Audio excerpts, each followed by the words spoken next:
Hello. Welcome. Welcome to the AstroPub. Who saw that stupid China Bar Citizen production? What do you mean? Why was it stupid? I saw people talking about it.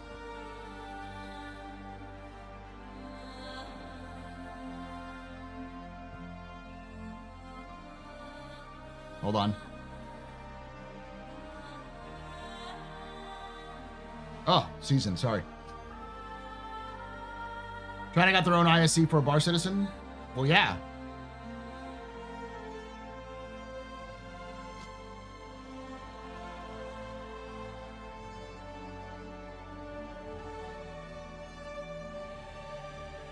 Make sure the AstroPub stuff is going live. It may or may not be.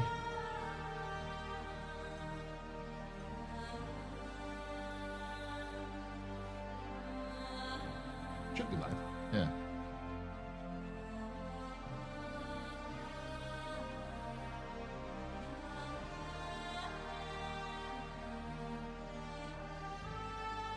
I think there's a video that was out. John Crew was part of it.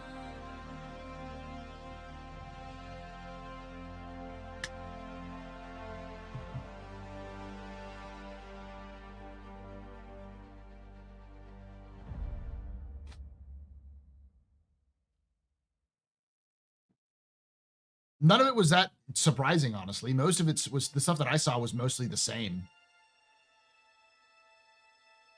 The same stuff they always talk about. The biggest one was the discussion on... Oh, it's good. Want to make sure everything's working. Hi, my name's Paul. This is the AstroPub. Sit back, relax, enjoy the show. We got a good one for you.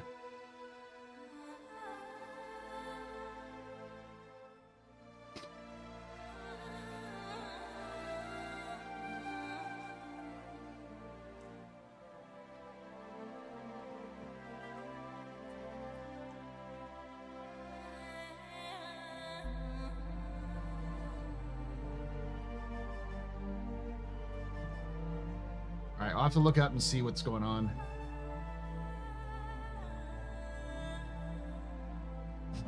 Where is this information? Where is this Chinese Bar Citizen video?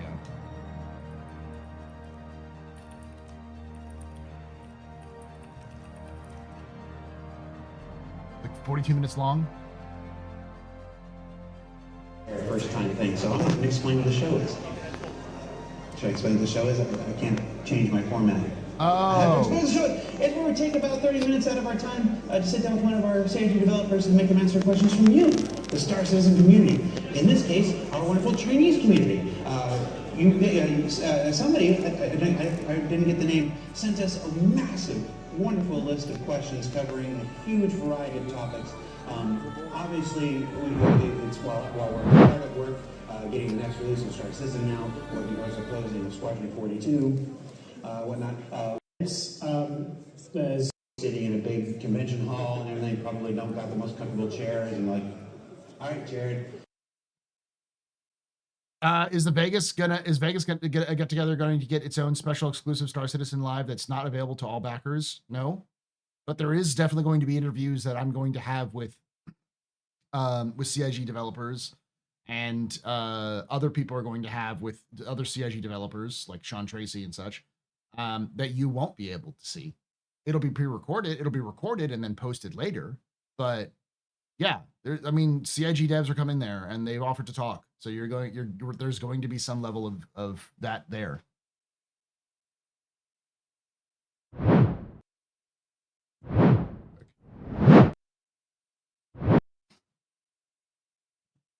Just get to it. What if we told a story right now? Would that be no? We'll get right to it. So.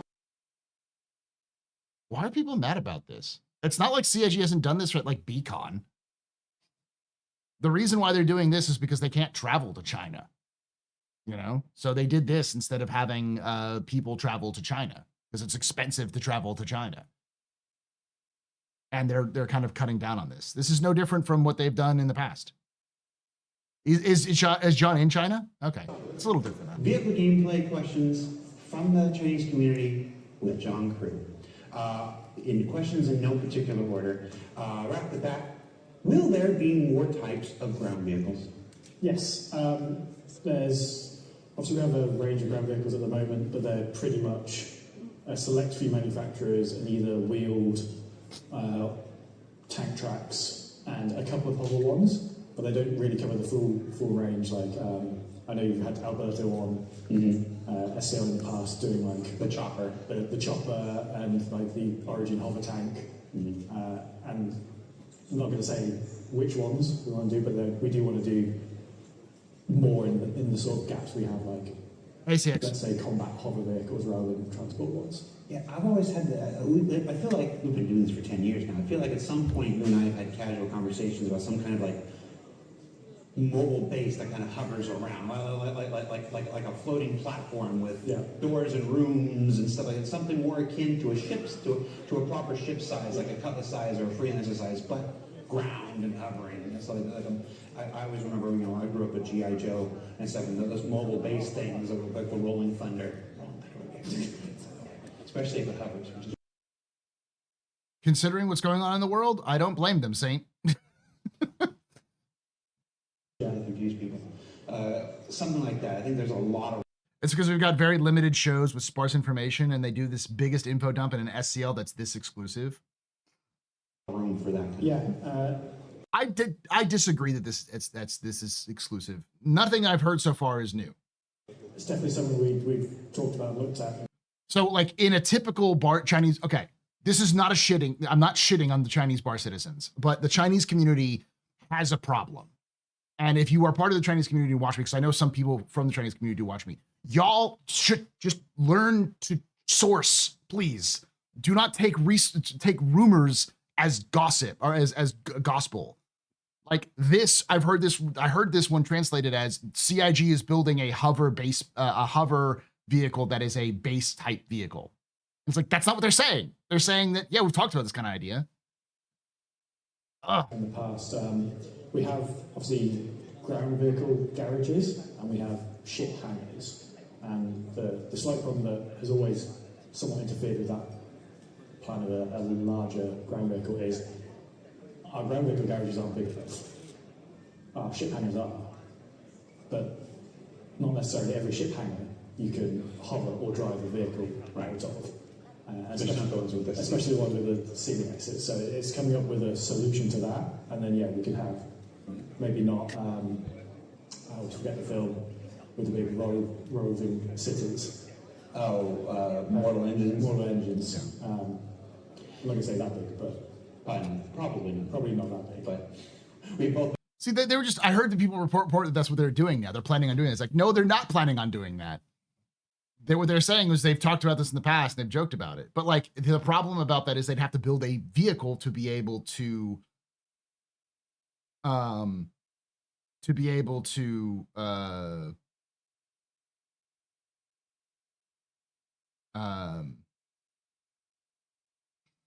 carry those. Also, if CIG is watching, release this. I know you did it for Chinese Bar Citizen, and that's fine, but you should release it to everybody else as well. Like, there's no reason not to do it for Chinese Bar Citizen, and they got their little introduction first, and that's great, and then release to everybody else because that way everyone has access to the information.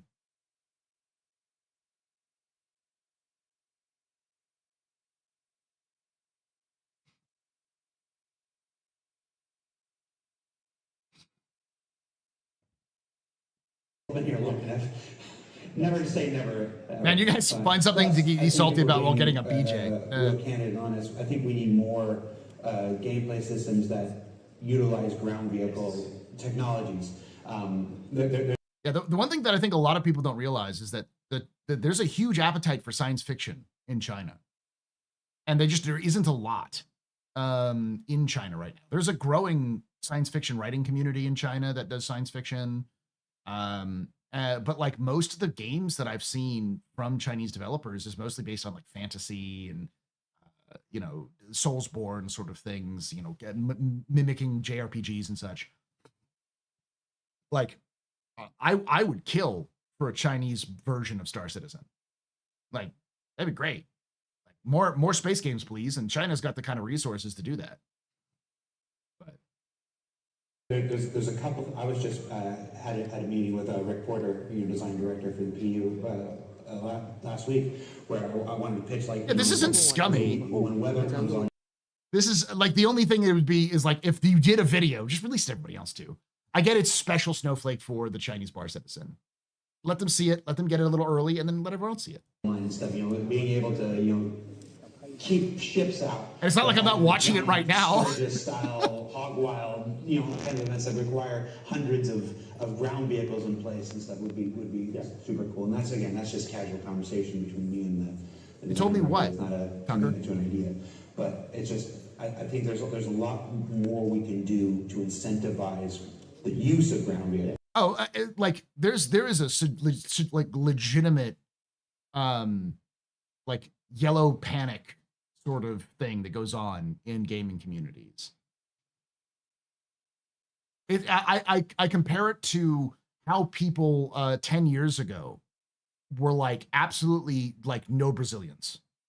They just would get absolutely fucking bent out of shape if a Brazilian showed up in a video game because they're like, no, they're just gonna be, they're awful. They don't do anything. It's like, what? Xenophobia. It's putting everyone in a fucking box like that's dumb.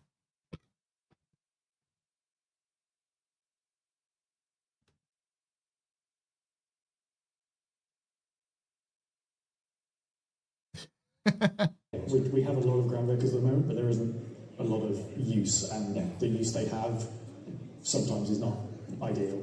So when we can incentivize that use more, then I think it'll be a natural kind of progression. Yeah, let's find out what other kind of ground vehicles we can add to this. All right. How do you design ship living quarters? What equipment and features are essential for gold standard?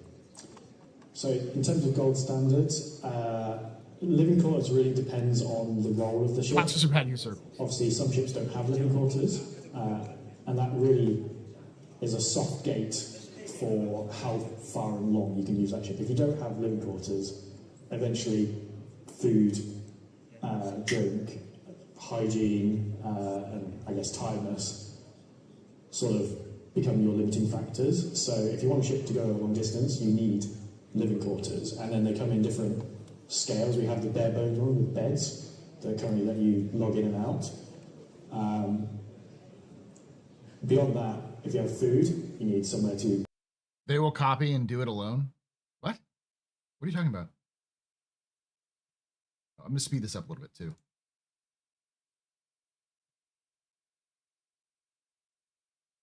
You to get chipmunk mode. Get rid of the food when it's being processed, so they all have toilets or showers, and then for the more grandiose and. We're talking about copy Star Citizen. You know that's how people learn, right?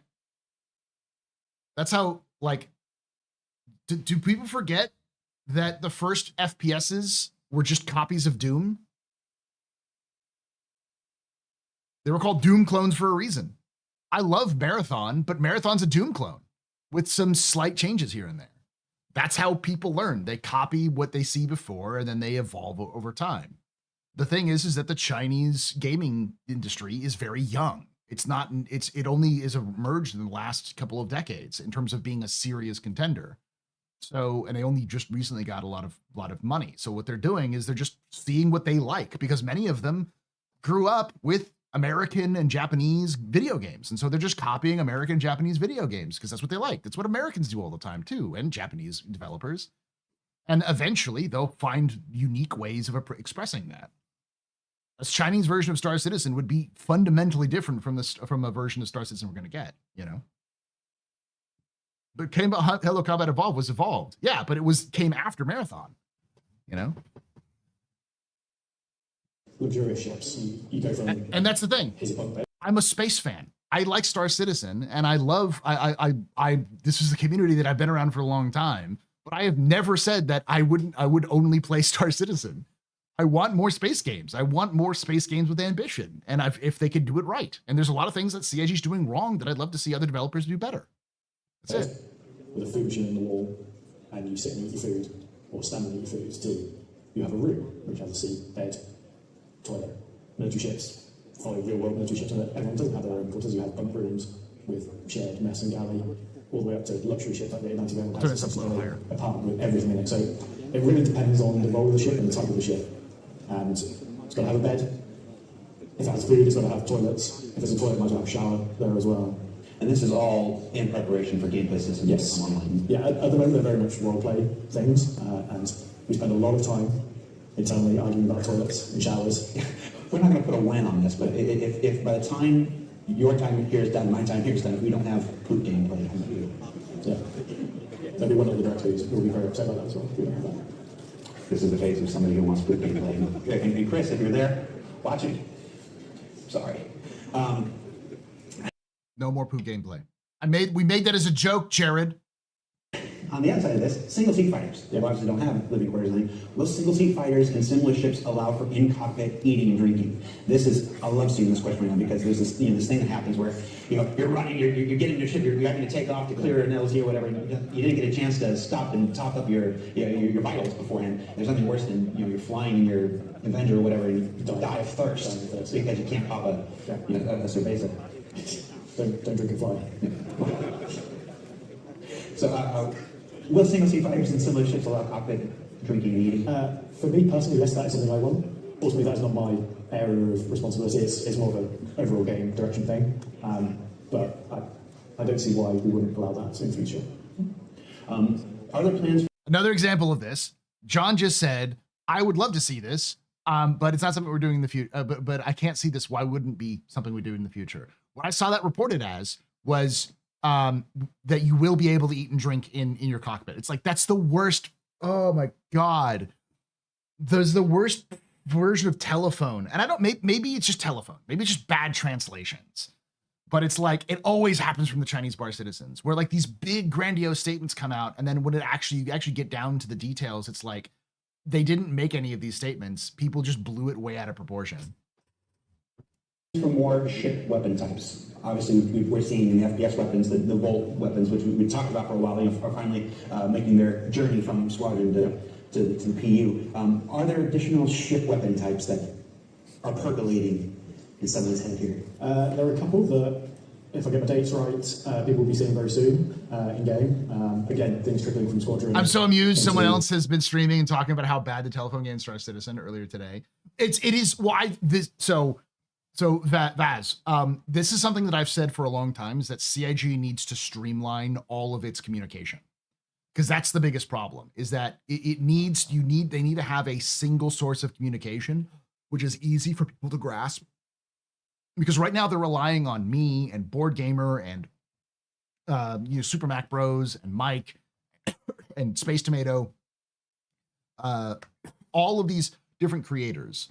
And there's so many more on YouTube that I don't know that are bigger than me. That the people I hear them, I'm like, oh yeah, well this person, Face Punch McGee says this, and I'm like, who the fuck is Space Punch McGee? And they're like, you don't know Space Punch McGee? They get 20,000 views on YouTube. They have 40,000 subscribers, and I'm like, fuck me, man. They're bigger than I am. How the fuck do you know me if Space Punch McGee exists? But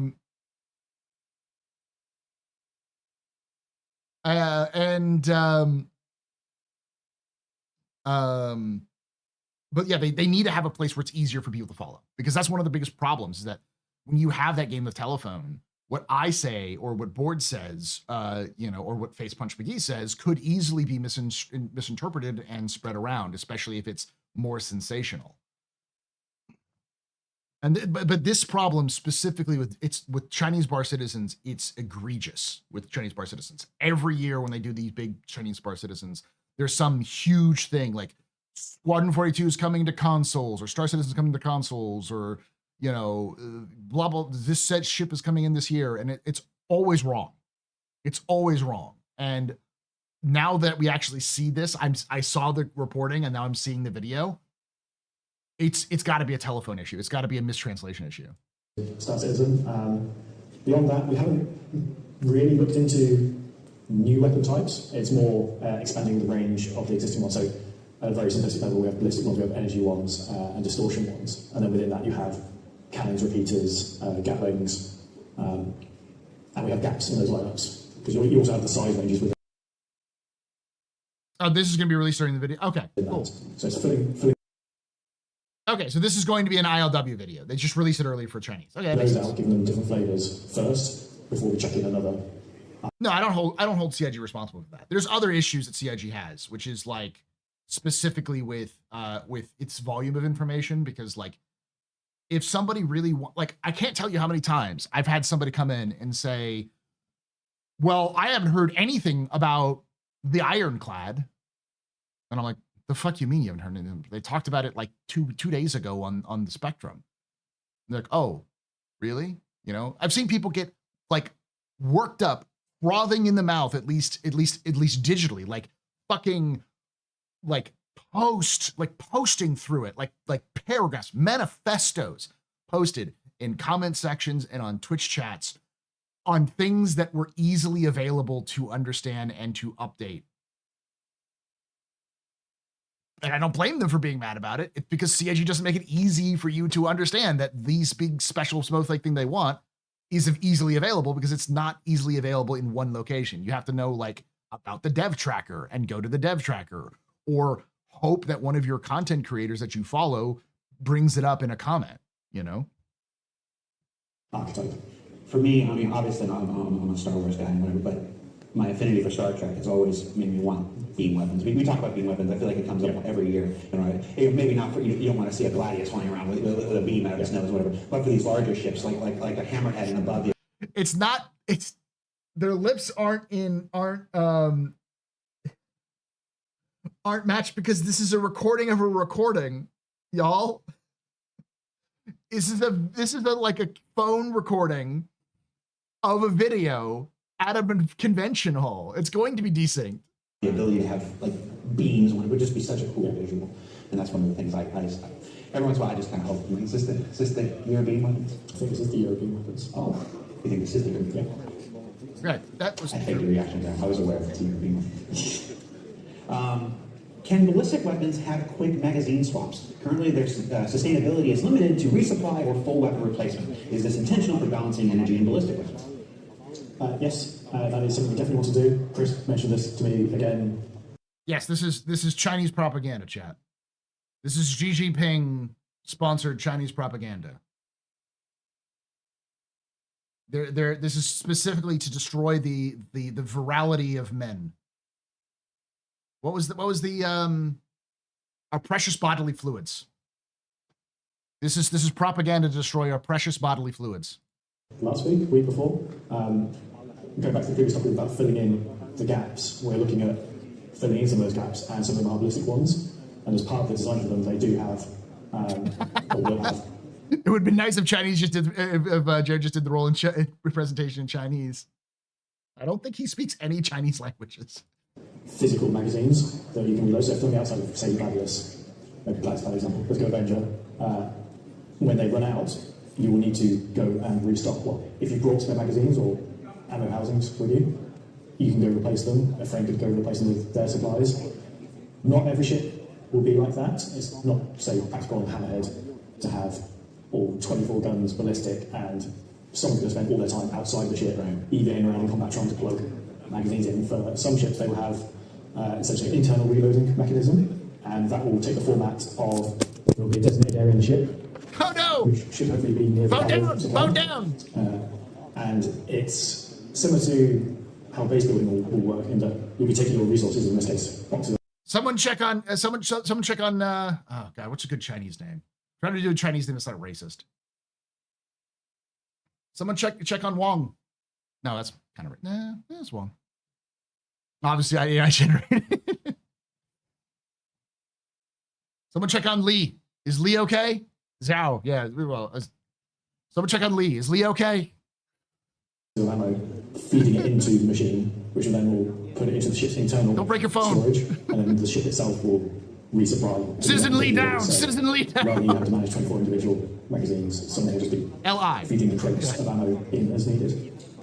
My understanding is that that's the only real reason. Lee's one of my favorite names, because you can just say Lee and it can fit for like 6 different cultures. It's got to be one of the oldest fucking names in humanity. Just Lee.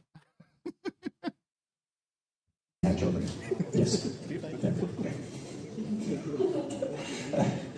It doesn't change because it's private for the Chinese community. Resupply to the weapons that need it. So rather than you have to manage 24 individual magazines, someone will just be feeding the crates of ammo in as needed. My understanding is that that's the only real reason to have children. Yes. Yeah. Okay. That's cool. That was something I saw as well, which was something I like. Again, that's not something that's new, but it's something that I always assumed it was their approach, which is if you have a big ship like a hammerhead and you need to reload the magazines, there needs to be like a central magazine location where you just dump the ammo into that location, which is common video game logic sort of thing. And you know, it's not too video game logic-y. I'm sure that's how I think that's kind of how other like planes or vehicles work. If they have to get reloaded, there's often internal mechanisms you can do so, but it's like a little central location.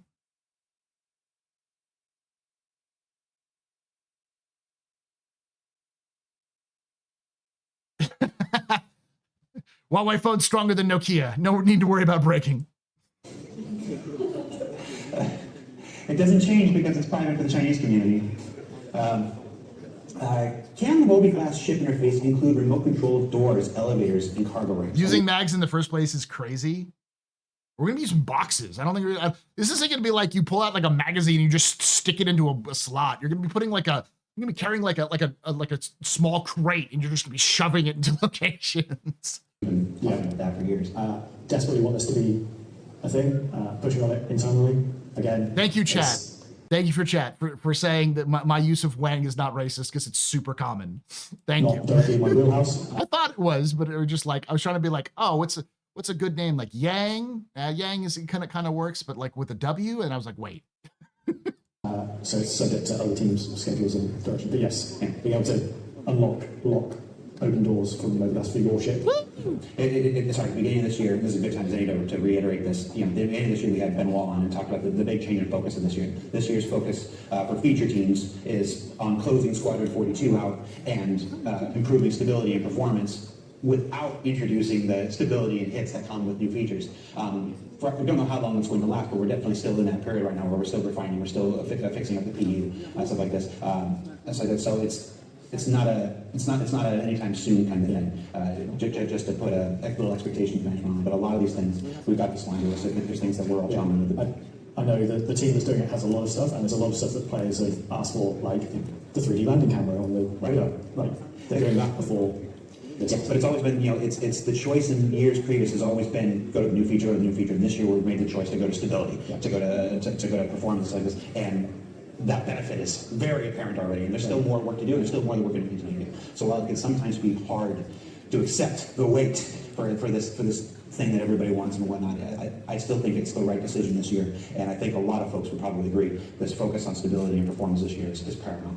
And then. Okay, whoever said this is AI generated, this is the best AI generated thing I've ever seen, because this is the most Jaredism I've ever seen, where he takes like 5 minutes in the middle of a video to talk about what's currently happening in the game and why it's good. The eye of development saw and will turn back to new features for the PU at some point. Can weapon and missile hardpoints carry other tools like fuel tanks or electronic pods?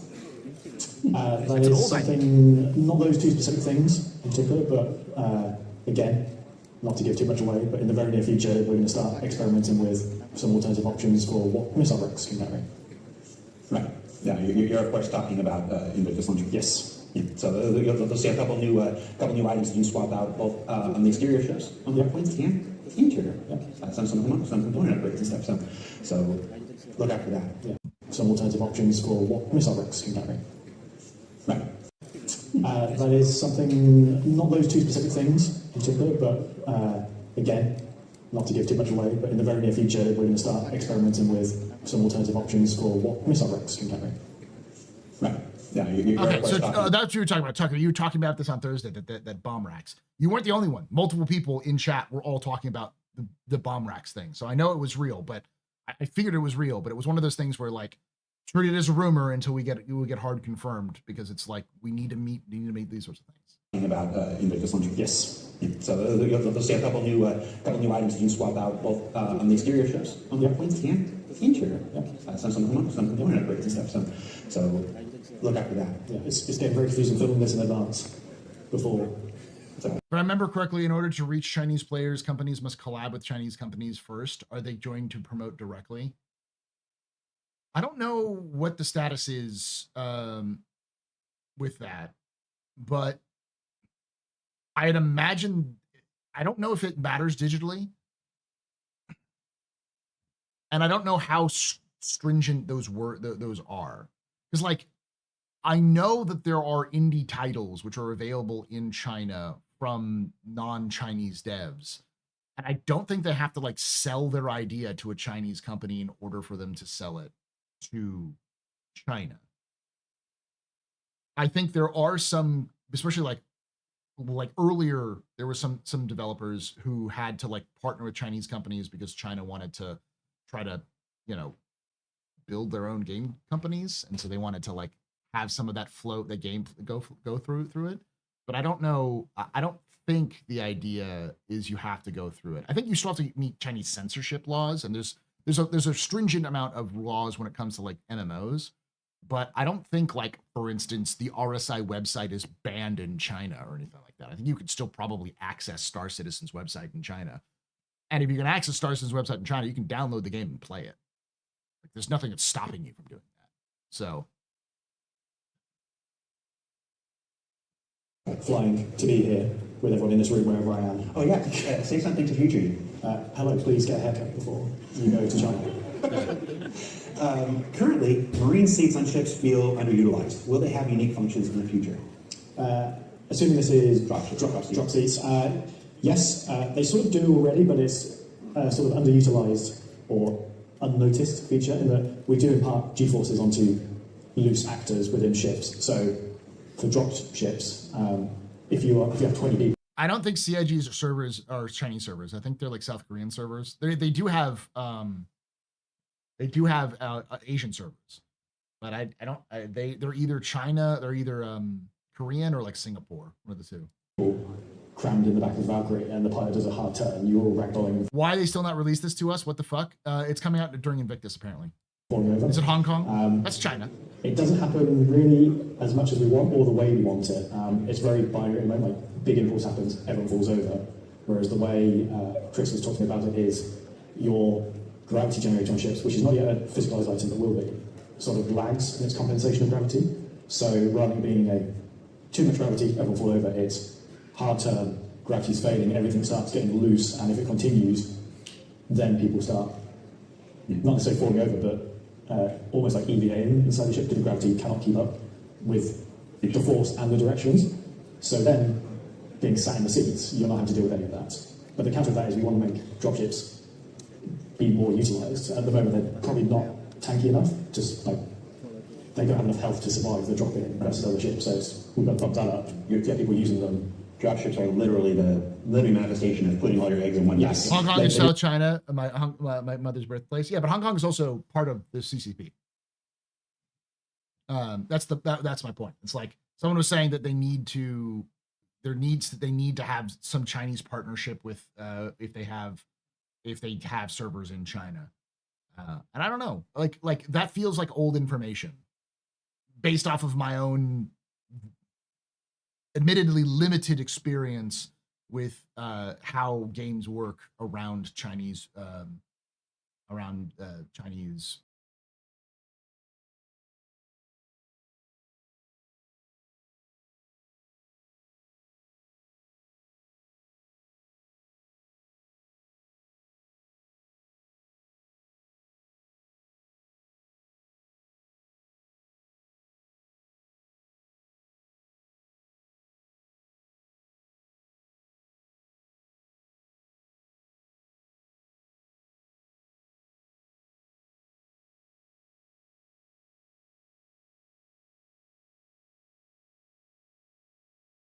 Batman Shell, your humble host and space bartender here at the AstroPub, your space bar at the end of the universe. Sit back, relax, enjoy the show. We got a good one for you. How y'all doing?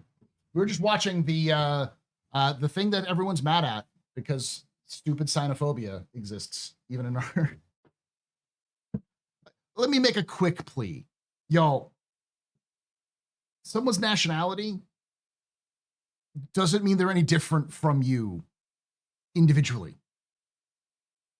the culture differences and stuff like that, but it's like, come on, y'all. Maybe I'm idealistic. Maybe I'm naive. But generally speaking, most people who like Star Citizen are space and science fiction fans. And I've found the number of people I've talked to who like space and science fiction, no matter where they are, we all share pretty similar beliefs and pretty similar ideals. We all like space. We like spaceships. We like the idea of future space exploration, of humanity going into space and expanding our horizons. It's a seduction. It's a great seductive idea that is easily to inhabit people's bodies and minds, and also the possibilities and potentials of what this future can hold. That doesn't, you don't have to be a fucking nationality to like that or dislike that. So that's a soapbox.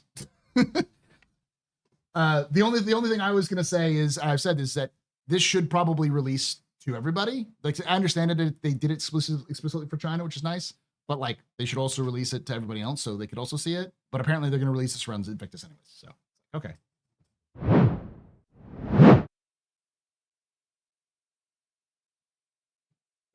That's the game.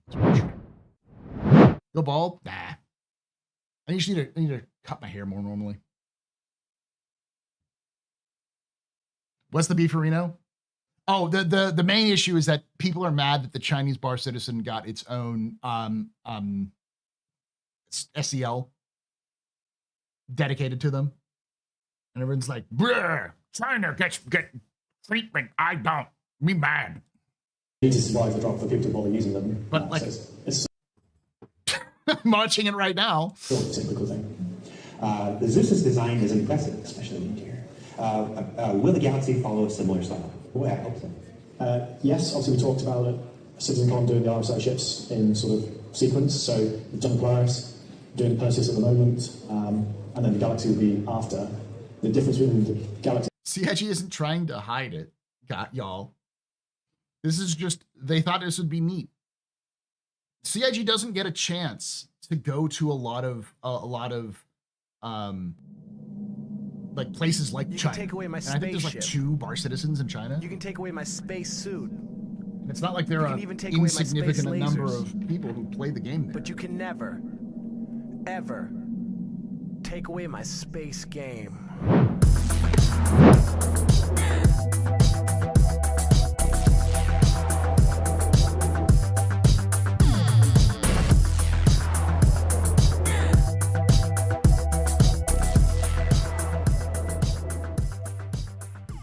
Markin42 just resubscribed for 38 months.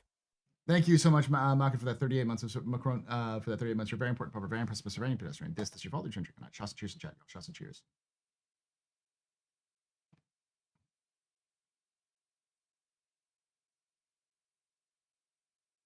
Hold up.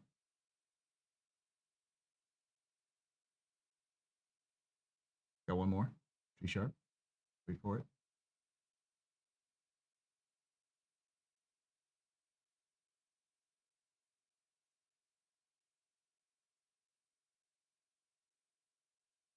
Citizen Ninja, that is a profoundly ignorant statement. I don't know why it's not going through. Yeah. It'll come through the second I get away from this, right? The second I go to watch it pop through. Thank you for that 74 months, though. It's a civilian ship. It's not the RSI military thing. So the Polaris. With that, because I want to watch this, shut up. This is your one and only warning. Grumble about whatever conspiracy nonsense you want on your own time. Right now, either leave or enjoy this. Either way, I don't care. And Perseus share a lot of visual cues together in materials and lighting. They haven't done They take bits from Zeus, but not everything. And you will see more of the Zeus style in the Galaxy and the RSI chips this year. We'll have that Zeus aesthetic rather than the Polaris and things like that. The Zeus interior. You know, personally, I'm not a big fan of the shape, but the interior just knocked me into that. And I love the Zeus interior. You mentioned the Perseus. I read on Reddit that that's coming at a big decision. It's not. Oh. Will ships like the Caterpillar and I knew that the Perseus was going to come out when they said it was going into just leaving Greybox in like March. I was like, nope. No way. Track and have cargo lift functionality. Loading and unloading on the ground is currently cumbersome. The Caterpillar is an interesting. The Caterpillar is an interesting pain point. So we recently changed the side doors to go down to the ground to sort of improve that, and it sort of improved some things, made other things worse. That's not how we want to do it. I think, retrospectively, if we were designing Caterpillar today, it would not have doors like that. But not knowing what we know today versus what we knew in So we're sort of hamstrung by that design. Whether we will like entirely redo that, I don't know yet. But we do, if it stays in that design, we do still want to have the 3-state doors. The current limitation with the existing door tech, and I saw someone moaning on Reddit about this today. So what John's referring to is something that X talked about in his interview with John Crew, which is that the way that they do modularity now is effectively create its own, the game treats it like its own variant rather than being a modular. You can take away my spaceship. You can take away my space suit. You can even take away my space lasers. No confused. But you can never, ever take away my space game.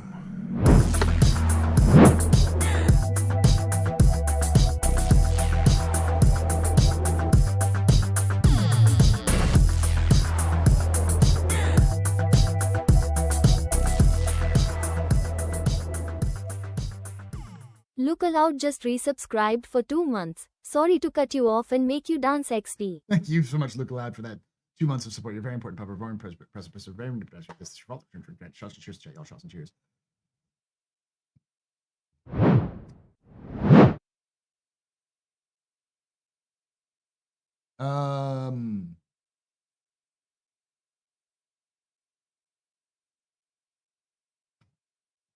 I was saying, so basically, as a result of how the modularization system works, every way you could build a Caterpillar would have to be its own variant. Effectively, the game would treat it like that. And they said they're going to look at trying maybe improving the modularization system in the future, but it's clear, like, I don't think they will, because it's just a lot of work. So instead, they're probably just going to come to Jesus about this and instead make every single module that you can swap in and out of the Caterpillar to be its own standalone module. 1, maybe 2 modules. So the cargo module might change so that it's just one continuous like bay rather than a bunch of smaller bays. You can take away my spaceship. You can take away my space suit. You can even take away my space lasers. But you can never, ever take away my space game.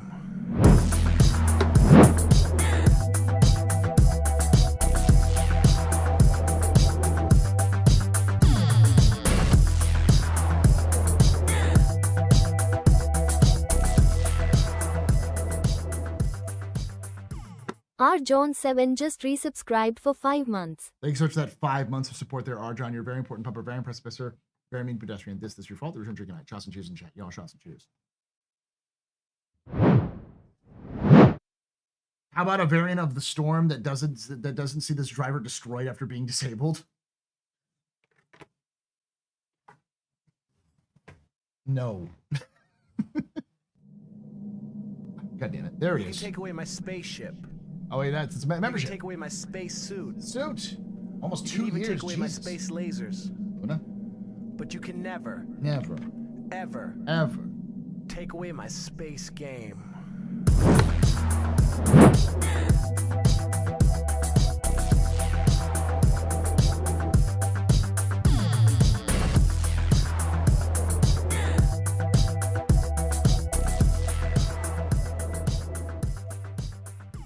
Gifted Lunam, a membership. Luna Maria celebrates 19 months of membership. Thank you 19 months. Thank you so much for that. Almost 2 years, lol. Thank you for that 19 months of support there, Luna. You're very important, Pumper, very precipice, very pedestrian. This is your fault. There's no drinking night. Shots and cheers and jet. Y'all shots and cheers. What are we doing here? So there was a basically a dedicated Chinese bar citizen SCL that they did with an interview with John Crew that they made for the Chinese bar citizen. and so somebody filmed it on their phone. It's funny because someone was like, "This is so bootleg." I'm like, literally, the dude dropped his phone at one point who was doing this recording. So doors in starcitizen have two states: open or closed. The caterpillar doors, side doors, are doors, so they are closed or they're open, and it's just where that open state is. So we chose to move it all the way down to the ground to improve things. We can't currently add a third interim state, so open, and keep it there. We do want to have that state, but that, again, it's a feature. Anyone that's ever worked in games knows how horrendously complicated doors are. It's the big need. Doors and elevators. And we can't use elevators or transits because they're essentially using platforms, which we could get them to rotate and translate, but you wouldn't be able to have all the synchronized animation for all the pistons on the side. That's why we have to use doors. That's why we're stuck in two states. Trying to think about how those patch notes would go off. We've added 8 elevators to your caterpillar. No! The deadliest shit in the verse. Okay. Chat. I'm not gonna talk too much about it, but you see, even the Chinese complain about our fucking elevators.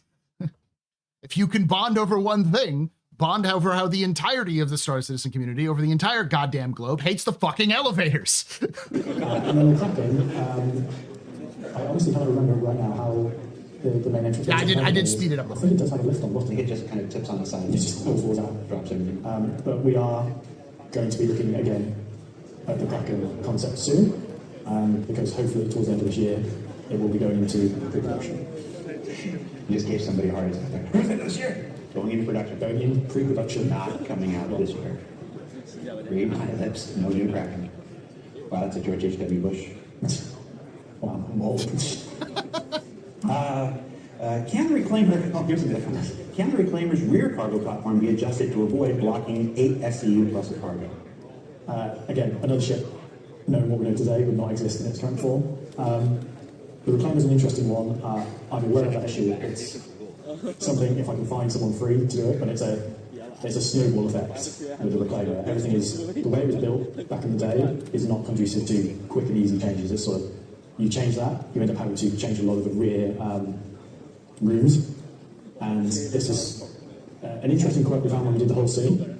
So obviously the whole scene took forever to come out. We did a lot of the work 2017, 2017, and then we waited years for the features to be ready. And when we came back to it, the way we build ships now is different to then. Oh, yeah. And the roof we hadn't done, we did, and the two clashed visually significantly. So we sort of ended up having to downgrade the current art style and slightly upgrade the old art style to make it not look so jarring, and the Reclaimer would suffer from the same thing. So, in my opinion, if there's something quick and easy we can do, we'll do it. But that whole interior needs a complete, not redo, but reimagining. Newer citizens might not know, your folks who have followed the project for 13 years, But if you didn't get it, the Reclaimer needs a complete reimagining from the ground up. Thank you, because it's fucking confusing. but would definitely be able to tell folks about how process and procedure have changed and evolved over the years. You know, the way we make anything in 2016 was not the way we were thinking about doing it in 2012. It's not the way that we learned to do it in 2020, and it's not the way that we've come to understand things in 2025. There's a reason we call it game development, not game construction. Drink. He said the thing, and whatnot. But it's so many of these ships. I can't help but notice the Caterpillar, the whole scene. These are old Jim Martin ships who I love, who was at the very beginning, along with Ryan Church, developing these things before we had things like metrics, before we understood all of our game mechanics and how they would actually function versus how we imagined they would function. And so, like I say, I think we started seeing, obviously we started seeing Mark IIs and stuff like the Hornets. And I think some ships will probably just get a Mark II, and other ships. Never, Ever ever. take away my space game.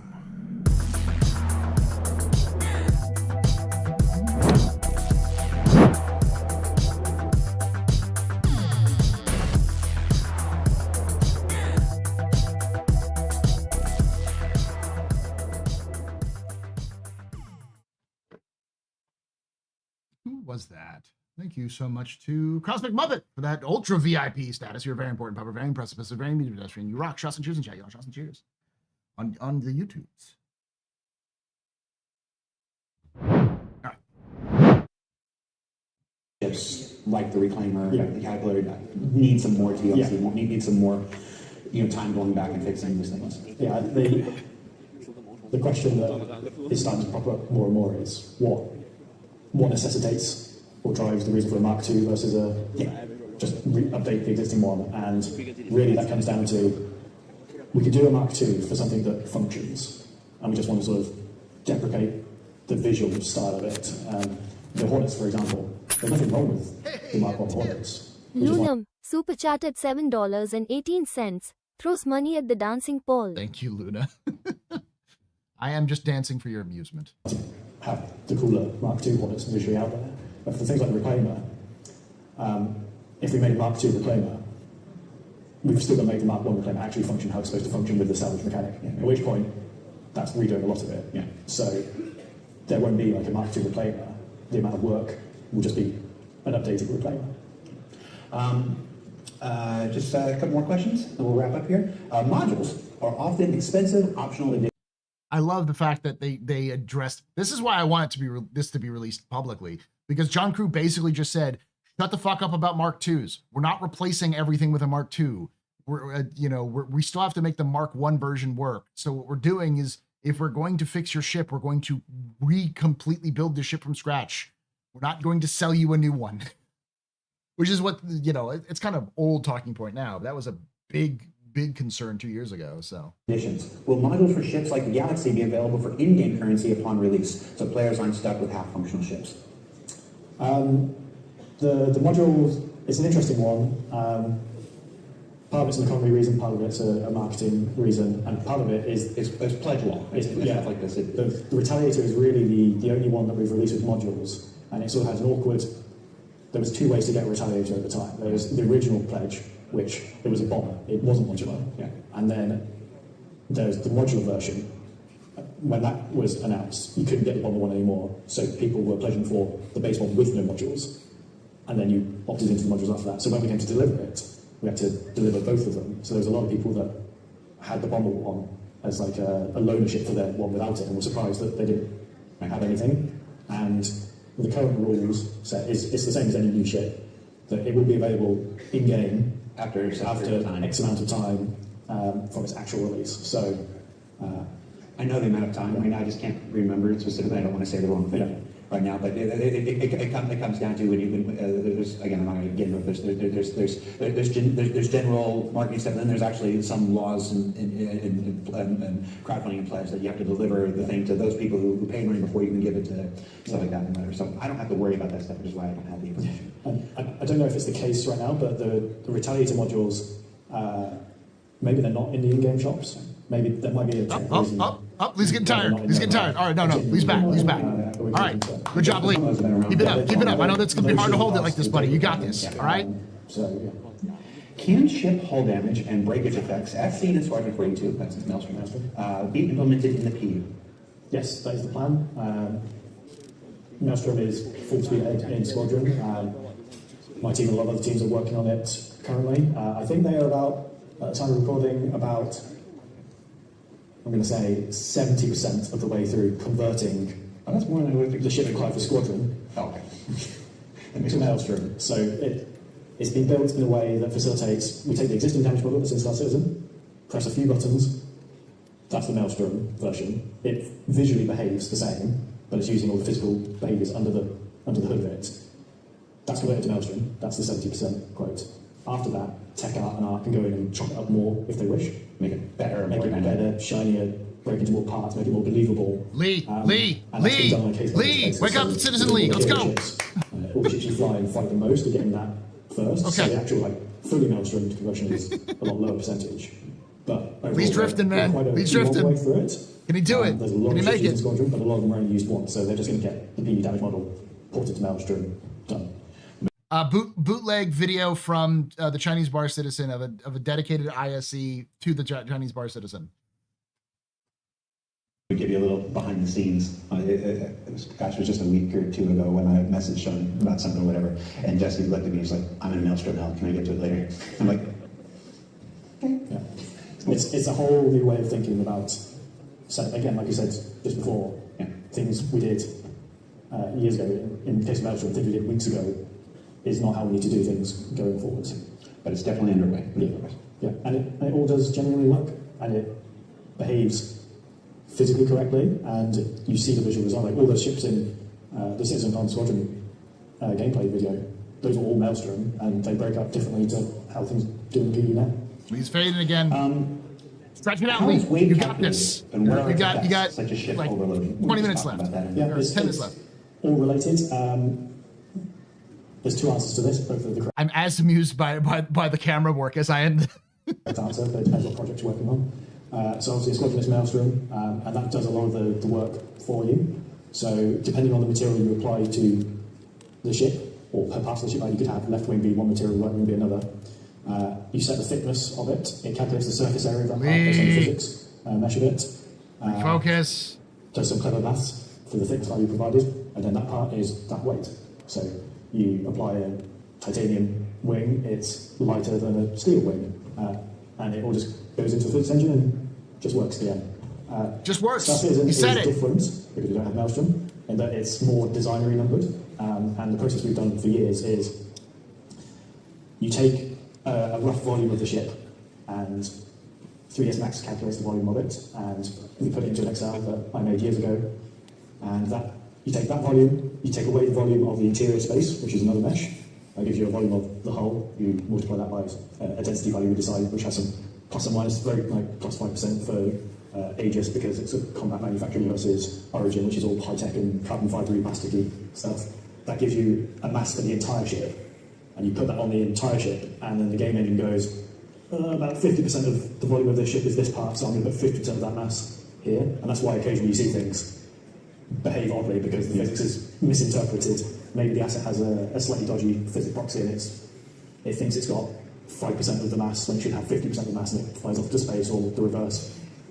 So again, that's the reason for having Maelstrom, is that those designer numbers go away to be created with ones that are actually fully derived from the assets themselves. To give you context, Maelstrom has been one of those big features like server meshing, which has been in development for like the entire time Star Citizen has been developed. This is something, the idea of a physics-driven damage system was first talked about in like 2015. So effectively, what John Crew is saying is stuff that they were talking about 10 years ago that they were working on. But every time it was like, okay, how's it going? John or somebody in the team that was working on it was basically going, or just, you know, the meme, the Ben Affleck meme of him like with a cigarette going, like that was them. And every time they did it, because every time they tried to tackle it, it was like, fuck you kind of moment. So. It does impact flight in both games. In Star Citizen, if you strip weapons and components off your ship, you will fly slightly faster. The ships are quite heavy, so you don't. Removing 100 kilogram off your 60-ton spaceship. Lee, I believe in you. Doesn't move the needle that much, but it does. And cargo will impact it. It doesn't currently for any ship where the cargo grid is inside, because we're intentionally ignoring that at the moment. But for ships like the Hull Sea, Highway, the Raft now, everyone's new favourite ship, if it's on the outside of the ship, it does account for that. So you'll feel like if you've loaded your Raft up with gold, it's going to fly a lot slower and heavier than one that is empty. Yeah. Well, when Maelstrom fully comes online, all these calculations are more accurate and reliable. So this.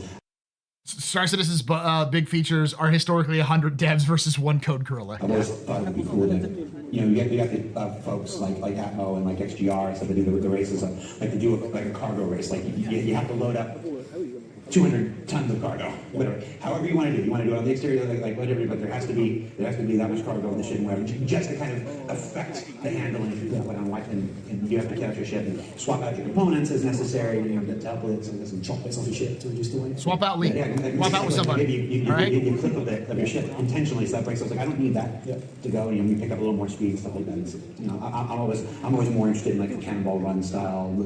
Anything you can do to turn a race on its head and make it more craziness. Two more questions. I'm going to ask one. This actually isn't on the list. I'm going to add one.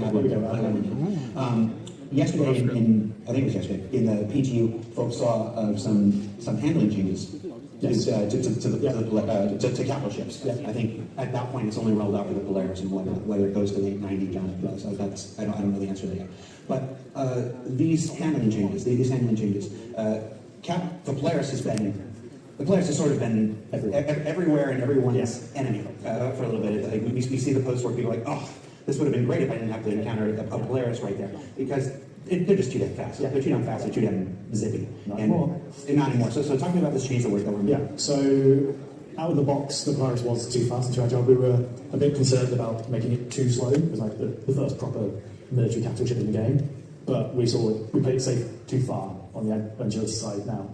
And hopefully now what is live, at the time people are watching this, is a much slower. It's still, the Polaris in lore was a fast capital ship. It's supposed to be fast and agile, but that's relative to other capitals. So not to Galactus. Yeah, you're not going to be dogfighting Hornets in your Polaris.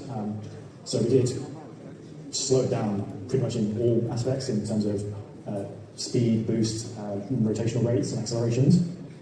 And done the same across the other capital ships. So technically the only other capital ship is the 890.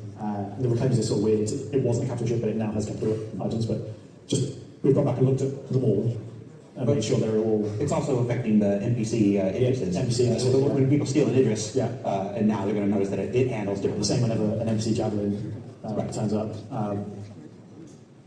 They are all slower. They're not designed to be good in atmosphere.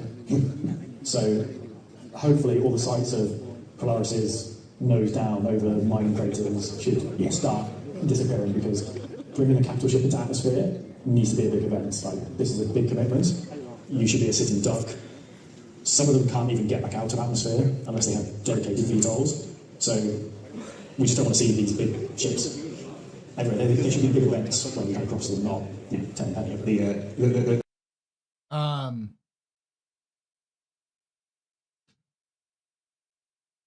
Yeah, they mentioned, not only is that a gameplay design, but like, again, every time the lore team writes anything, it's clearly that they discussed this with the development team beforehand, and it's something they talked about this for a while. Like, the reason why the Gladius exists is because it's designed to pair with the Idris.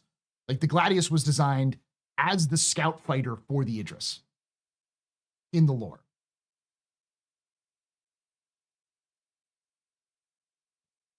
So, the Idris should handle like dog shit in atmosphere is what I'm trying to say. There's a line, if I remember, in the squadron script from the pilot of it, I can't remember from Jacqueline of that it is, where they're like, a fighter is supposed to be reactive, and a capital ship, you're supposed to plan. You're supposed to plan every maneuver, 3 steps ahead and whatnot. And that's been in the squadron script since like 2015 when it was worded. So I'm personally excited. I'm personally excited to see these things behave more like these giant fucking. Hey, for translating, when you're translating this, make it not a bad word. I'm excited to see it is, where they're like, a fighter is supposed to be reactive, and a capital ship, you're supposed to plan. You're supposed to plan every maneuver, 3 steps ahead and whatnot. And that's been in the squadron script since like 2015 when it was worded. So I'm personally excited. I'm personally excited to see these things behave more like these giant fucking. Hey, for translating, when you're translating this, make it not a bad word.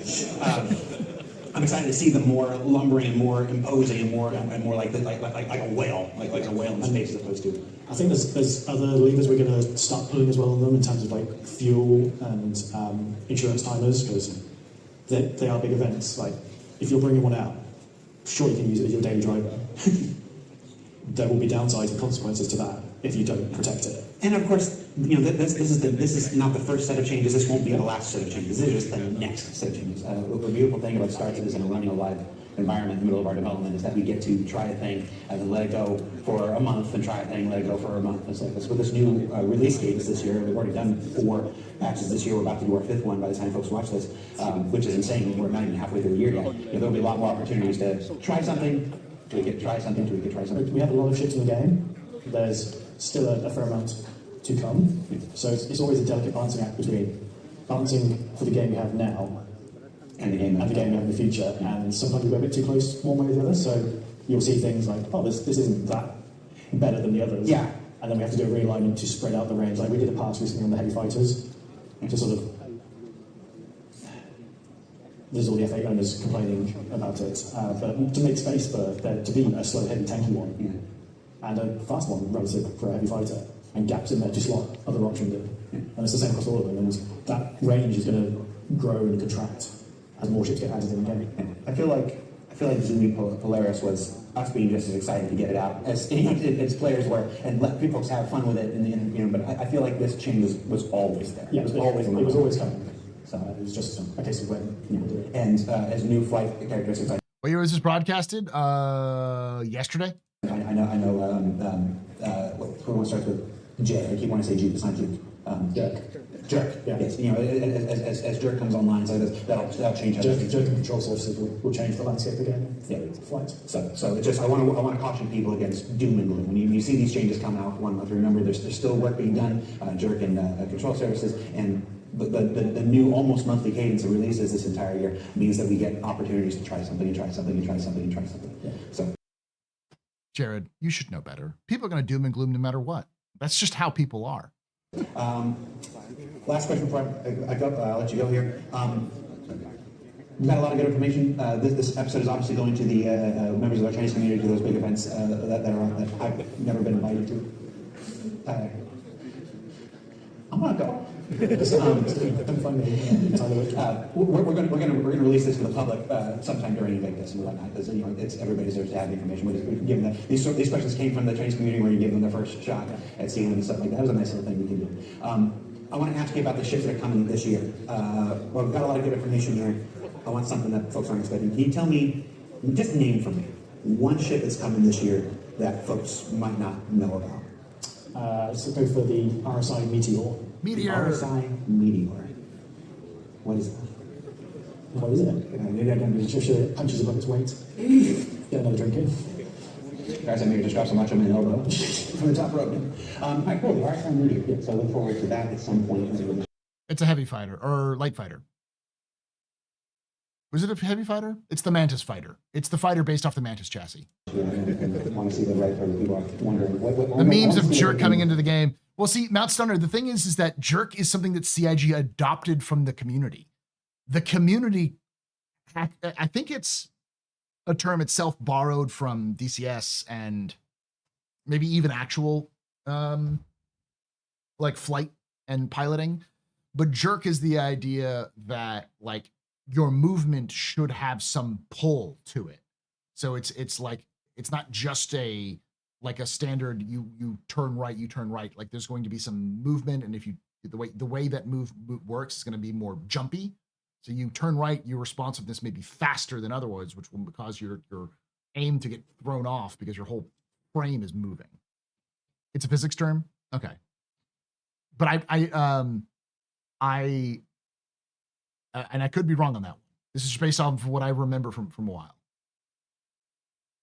Jerk is physics. It's the second derivative of speed, and it's the rate of change of acceleration. Oh, okay. I don't know if it's ever been referenced in that way.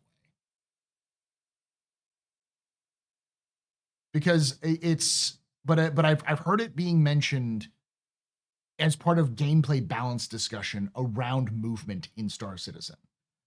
Constantly saying they need to add Jerk.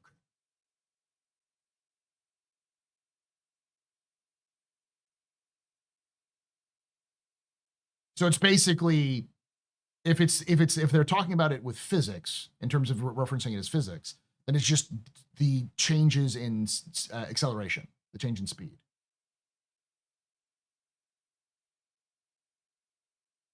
Okay. I always thought it was more about maneuverability, because whenever it was brought up, it was always more like maneuvering questions.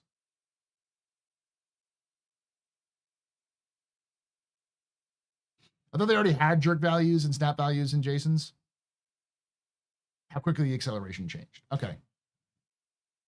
I think they do, because they talk about changing it, but I think like a lot of stuff in Star Citizen is sort of papered over. It's there, but it's also changed so that they can get things done, so they can get it released.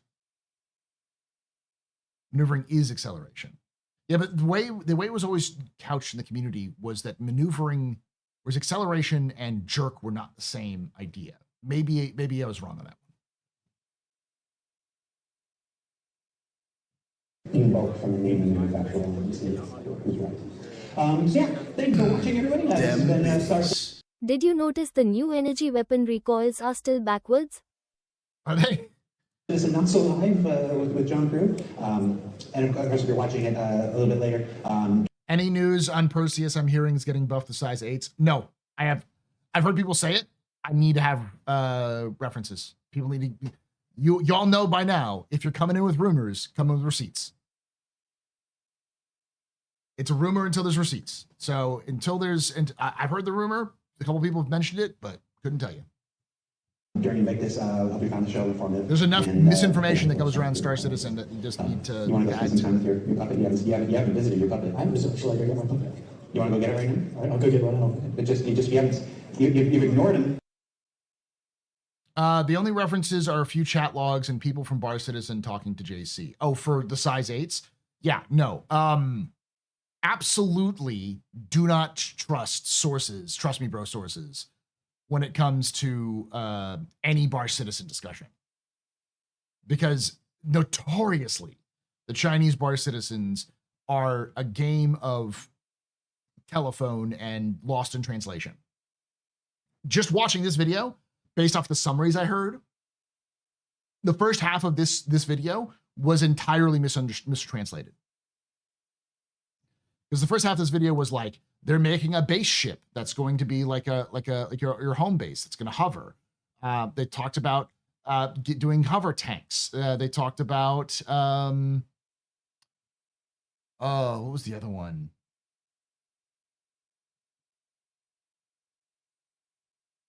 I can't remember. Like, but up to like minute 20 in this video, it was basically it was basically wrong. It was all like, we'd like to do that, but like the reports were they're doing that, which I don't know. Again, I think it's just mistranslation.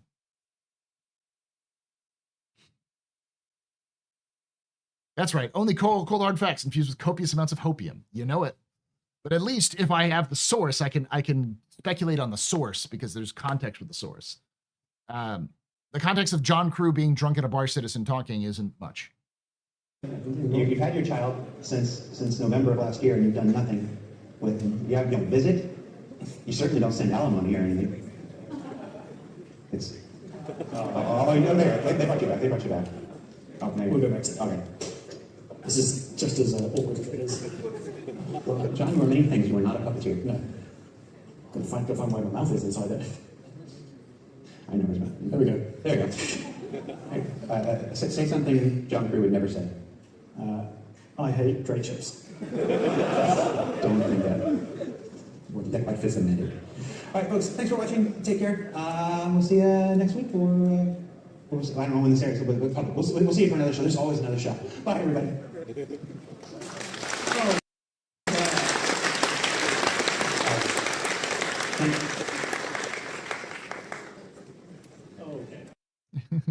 That's good. That was nice.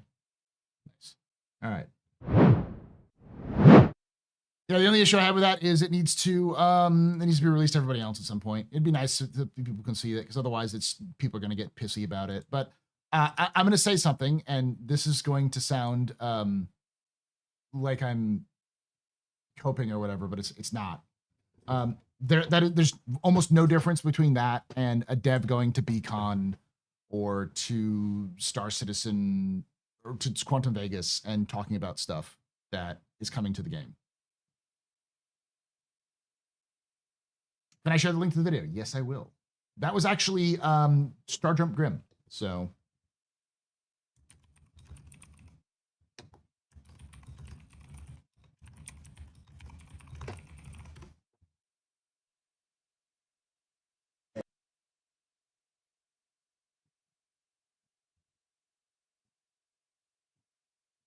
there we go.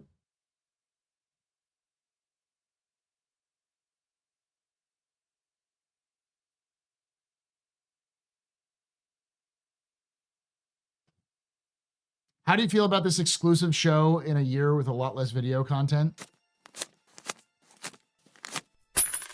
Hey, a tip! Wow, super chatted $49.99. Thanks for making me laugh. Love your channels. Thank you, Walgret. I'm doing my best to help. I am not a comedian. I am bad at it. My wife is a better comedian than I will ever be. But thank you for that $50, dude. That is insane. You just realize that's $50. I have to random.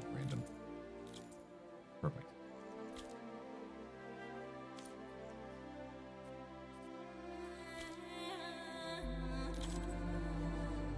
Later.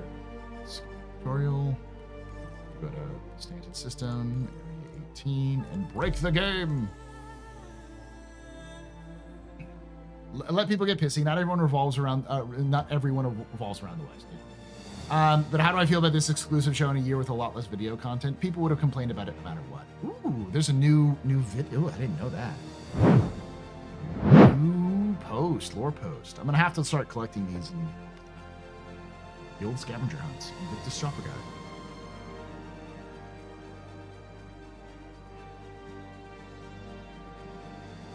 Yeah, they should release it on YouTube after Bar Citizen goes out. Yeah, I'm gonna go to the show floor to kind of look around it a little bit.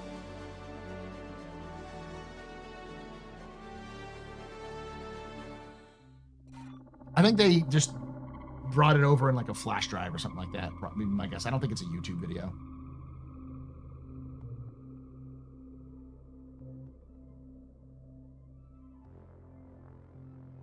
I'm just hopiuming for the TheAstroPub ILW. Yeah.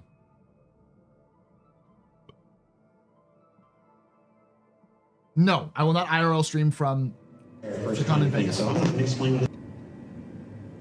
Because the idea behind that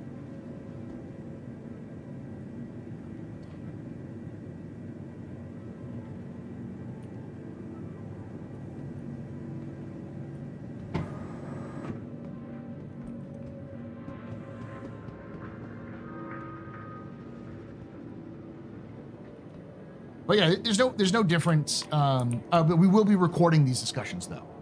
So we will be just recording the discussions with the devs and we'll be posting them after the fact.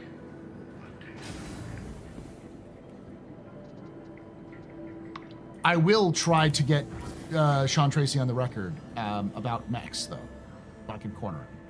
Be like, Sean, what do I need to do to convince the management team to put mechs in Star Citizen?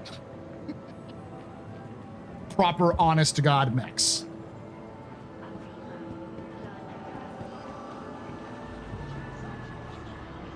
What day is Quantum Vegas? July 12th. Saturday, July 12th.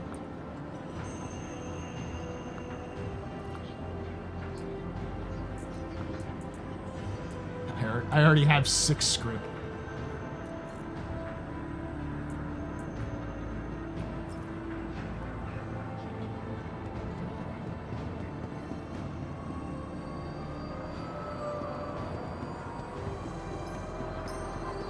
If you notice, Jared still had his mustache, which we know he hadn't shaved in the latest ISC. Well, John Crew's at the Bar Citizen in China, so I'm sure he, they recorded that video probably a week ago, if not a couple of months ago, maybe a month ago, too. This way.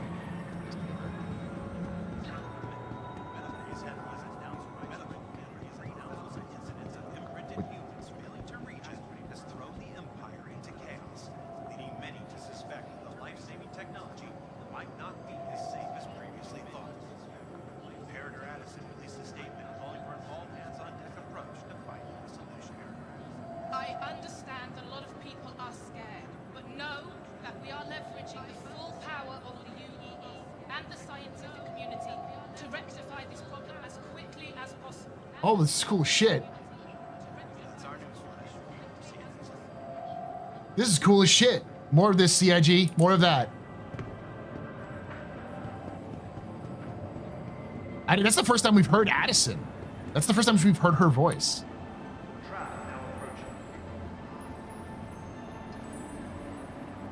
More of that, please, CIG.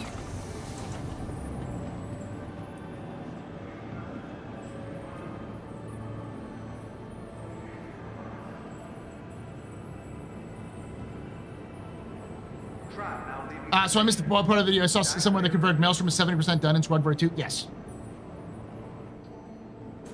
Yes, they did say that they said that the main issue is that like most of the parts are done. They're just doing the details.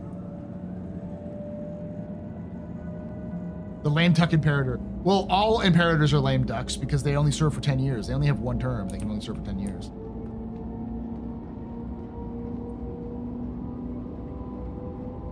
Yeah, Jared Huckabee's the VA for the Usecaster, which is a good choice because Jared's not going anywhere.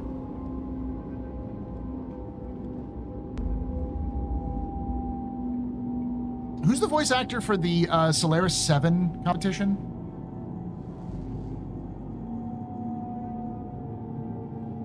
In MechWarrior? It's pretty famous. Duncan Fisher?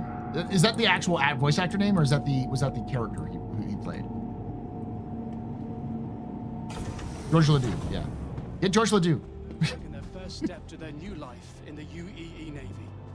Welcome to Invictus Launch.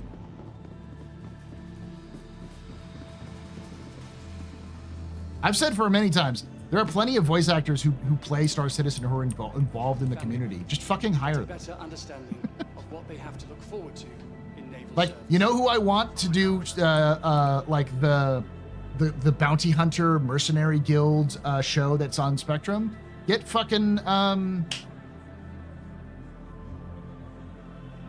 oh, why am I blanking on his name? I literally talked with him.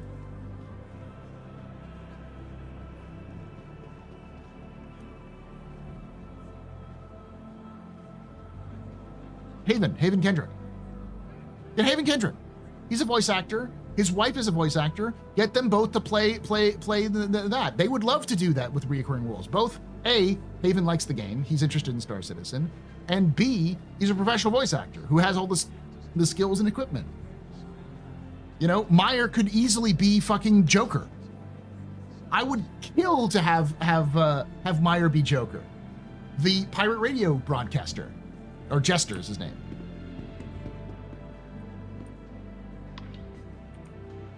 Meyer would be the perfect Jester. He could ham up his own, like the London accent too.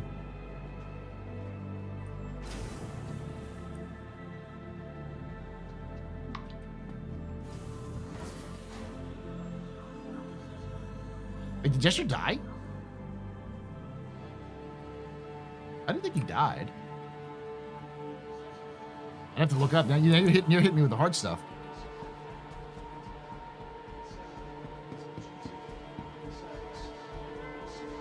Oh. I get what you're saying. I get the joke. Top Gun reference. I get it. All right, let's look at the descriptions. I think they left the descriptions up, right? Or were they smart and turned them off?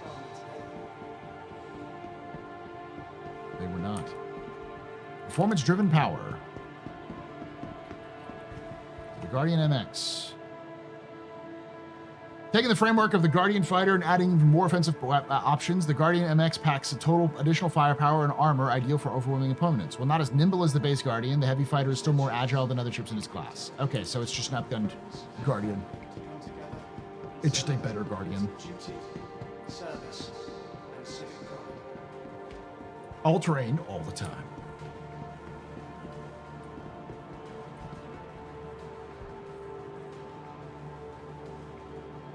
Greycat's MTC. As an expert in industrial operations, Greycat understands that job site security is a vital part of any successful business venture. Not only that, but to be fully effective, you need to be able to get your security personnel and their equipment to wherever they need to be the most.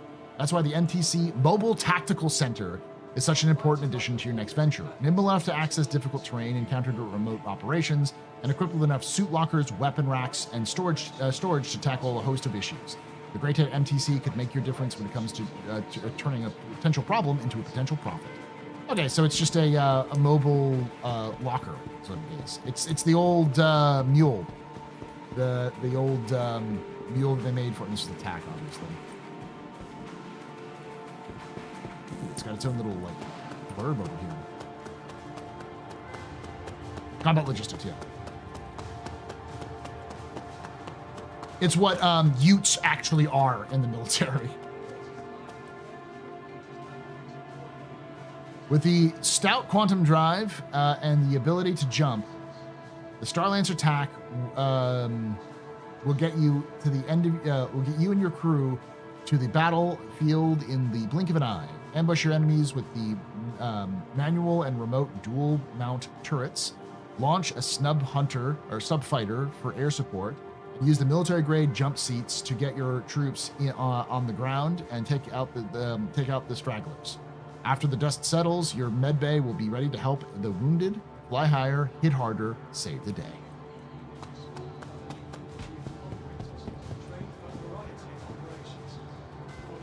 Oh, it's the Eclipse.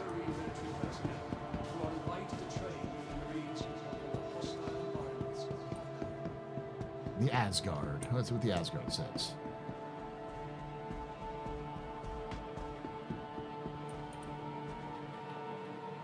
Vehicle transport. As the battles today continue to grow in scale and complexity, Anvil Aerospace understands the impact of a single vehicle could have on the outcome. Enter the Asgard, the next generation ground vehicle transport. The Anvil Asgard features quick load ramp, sizable hold to securely store assault vehicles, a vehicle of your choice, and a hefty array of armaments to ensure access to even the most combat-heavy of drop sites.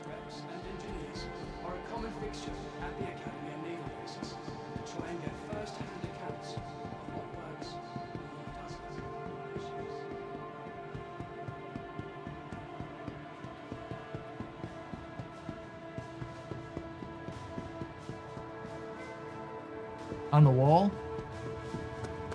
Yes, they fixed the wall. Starlancer.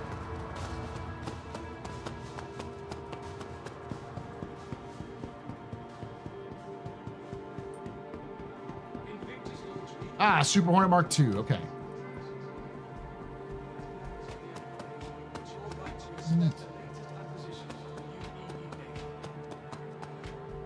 All right, let's go through here.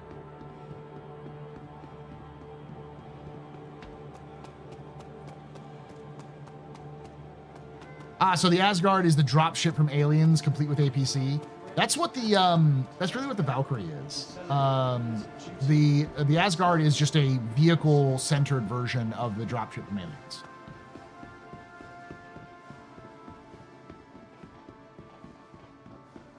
Oh look, my favorite ship. Yay! Let's see if they actually have fucking lore of this thing now.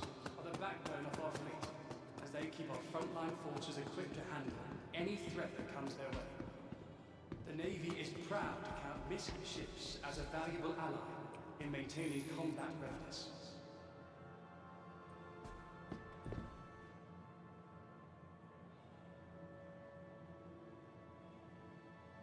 No, they didn't change it. They did change it. It no longer says winner of the Star Citizen Next Great Starships contest. At least they fucking removed that shit. While fighters like the Hornet and Gladius have become synonymous with the Lightweights. Navy. Unlike your potential with the flight blade from Broad and Raby, the PHB series of flight blades reallocates forward thrust resources, allowing your ship to deliver increased precision handling during tight maneuvers, while the TSB series reallocates lateral thrust resources, deliver increased top speeds in a straightaway.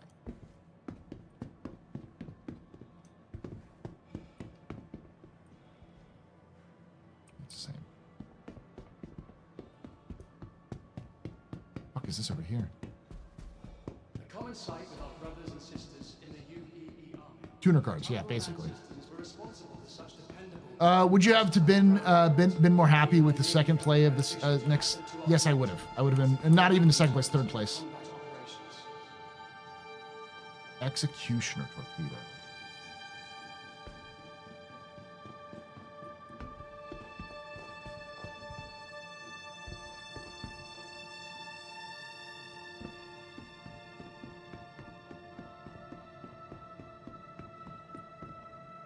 Vanquisher. Of course, it's Talon. Though not nearly at the numbers that our UEE army brethren order, the Navy maintains an active, versatile fleet of ground vehicles as well, whether for logistics, transport, or even exploration operations. They legitimately just have, like,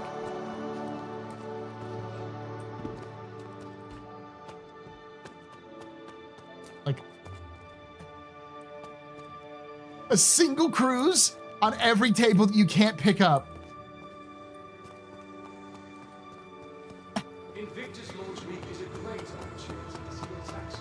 That's great. I love it. As members of the Empire, it's your right to inspect the latest acquisitions of the UEE Navy.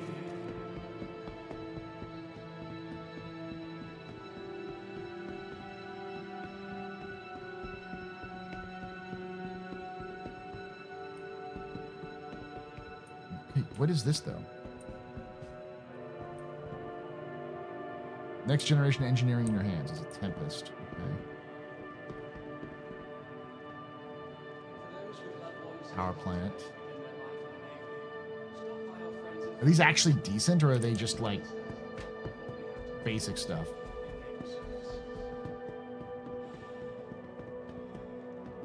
Any plans on continuing the series, complete history of Star Citizen lore? I am. So here's the thing.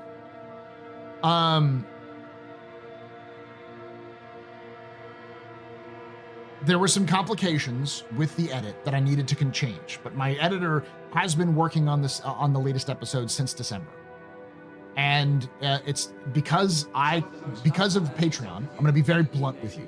Patreon has been awful. Like about half of the Patreons that I have left. So as a result, that was the main way I was paying my editor. I haven't been able to pay my editor as much, and partially because of other reasons, I haven't been able to produce as much videos. So as a result, the progress has been slow. The video is done for part 5, and the audio's been done. There's a couple of art pieces that my editor has to draw and put in there, and the audio is being worked on. But I can't guarantee it anytime soon. June, maybe July, when it gets to get out. And it's likely going to be one of those that I produce one every half a year, maybe once every 3 months, but probably more like every half a year. It's just a big, complicated thing that requires a lot of work. Marine military personnel who are invited to train with the Marines on the hostile environments of Corinth. Well, Anno, this is something that's been going on for the last 6 months. I'll be with you momentarily. Six to 9 months. It's been a while. Hi. What can I get you today? What would you like?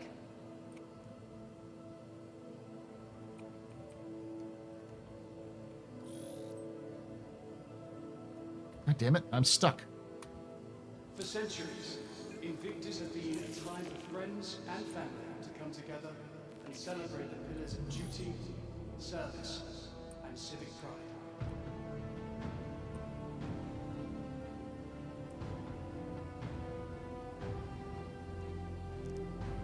Your order's ready.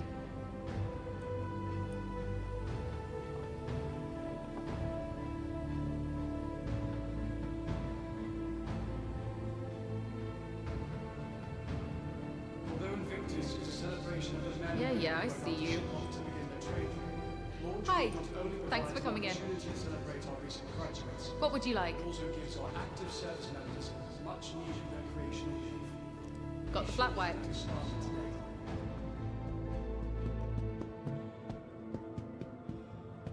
Thank you, Nubified. Yeah, so the idea is I'm going to take all of the episodes of 1 through 5, and I'm going to condense them into one video as well and release them as the golden age of humanity. That's really what it is.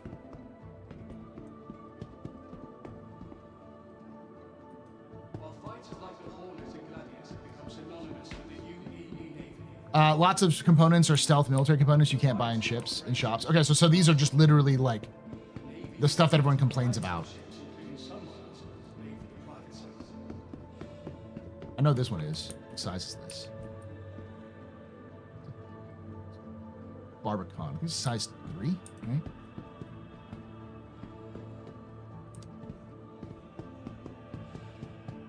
Did the table talk about the new quantum travel to unattended ship feature in the last PTU patch? What? Invictus launch I haven't heard is a about that one, great no. opportunity to see your taxes. We haven't started the table yet, but As members of the Empire, it's your size right to 5 inspect the bombs, latest acquisitions of the size UEE 3 Navy. bombs.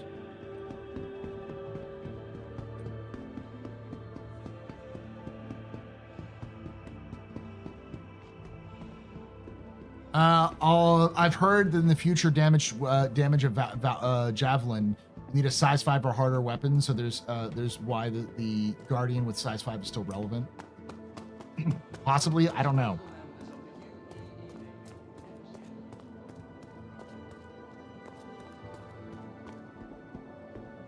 You can QT to your ships now. Okay, so it's the old feature that used to be in that they've added back in. Got it. It's not like you can just like have your ships quantum travel back to you if they're unattended. We sometimes forget that the UD4 Cheyenne dropship from Aliens did carry the M577 APC. It was lowered from the belly area. Yeah, I mean, Star Citizen, a lot of the ship design in Star Citizen is influenced by Star Trek, Aliens, and Star Wars. Those are the 3 major influences for design, and Aliens is a huge influence. So the idea that you have the belly drop down where the Cheyenne drop down, that's where the Connie got its design. Like that's a callback to Aliens 100%. Navy small but elite group of vehicle operators trained for a variety of operations. Jesus, I'm not going to go through and buy a lot of this shit. Rescue training, they are some of the few non-marine military personnel who are invited to train with the Marines on the hostile environments of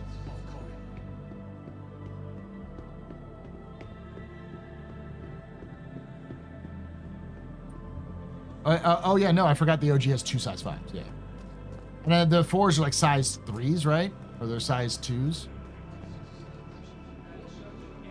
I'd love for the Anvil capital ships to be a ripoff of the human ships from Stargate. That screams Anvil to me.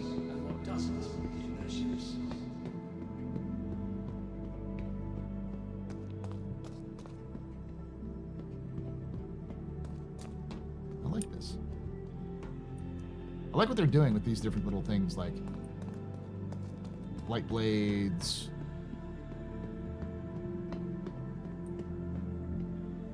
The weapons, the equipment. Welcome to the Invictus ship hall. All of these vehicles you see on display this year's additions to the fleet. With the expanding nature of operations throughout. Does the new MX not have a bed?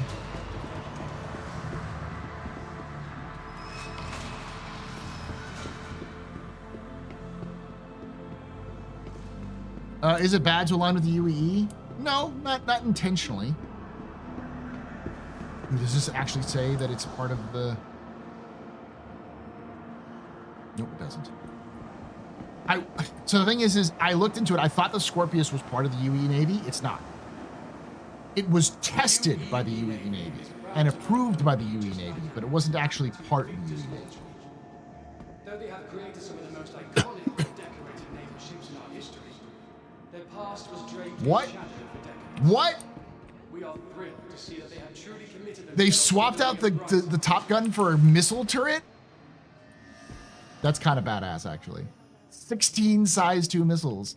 Throw some fucking Rattlers in this bad boy. Woof. Woof.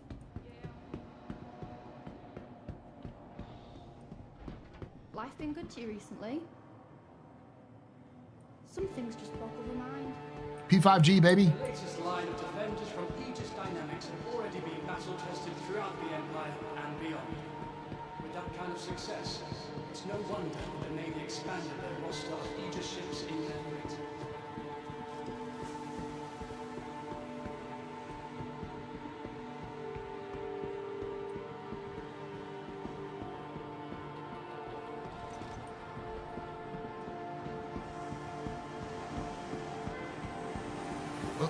Okay, so when CIG sells the F-8C Lightning to anybody who wants this Invictus, how much butthurt is there going to be? As members of the Empire, it's your right to inspect the latest acquisitions of the UEE Navy.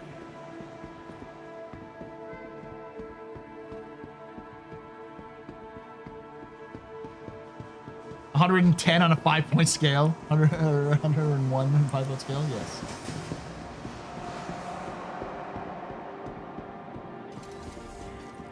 Well, yes, Jin, because you have a normal, well-adjusted butt. The UEE Navy small but elite group of vehicle operators trained for a variety of operations. Before they combat search and rescue training, they are some of the few non-marine military You can't stop me with this rope.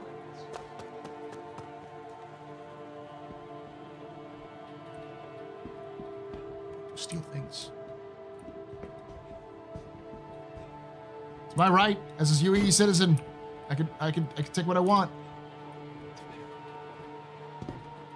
I didn't think there was going to be anything back here. I haven't been up to the interest. I'm going to do that before we go live. So I got like 30 minutes. Corpulent even. Woo!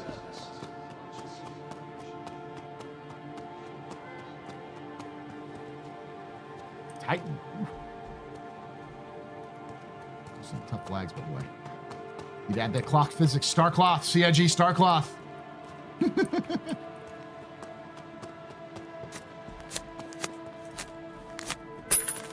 Hey, a tip. Tuck, super chatted $5. Surprised they are giving us modular turrets for the Scorp and one other vehicle in the game. That's right, you can now choose missile or gun on Scorpius. Yeah, that's cool. Will lore be rolling in an Idris if it comes out? I mean, I don't know if anybody in lore has one. I don't have one. We might.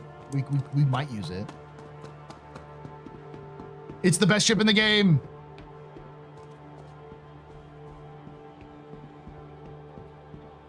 All hail your king. Salute the king, chat. Salute the king. Your elected king. Our short king.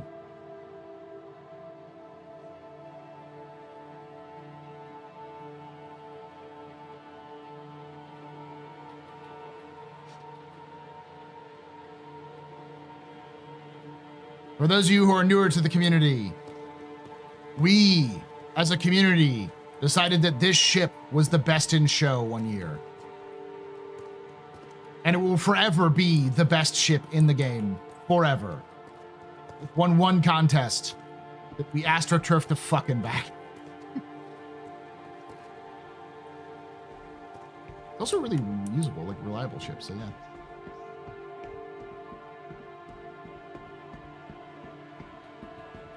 Invictus.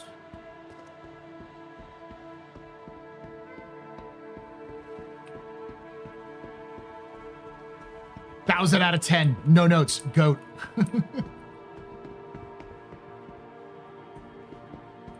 Just like any good internet poll.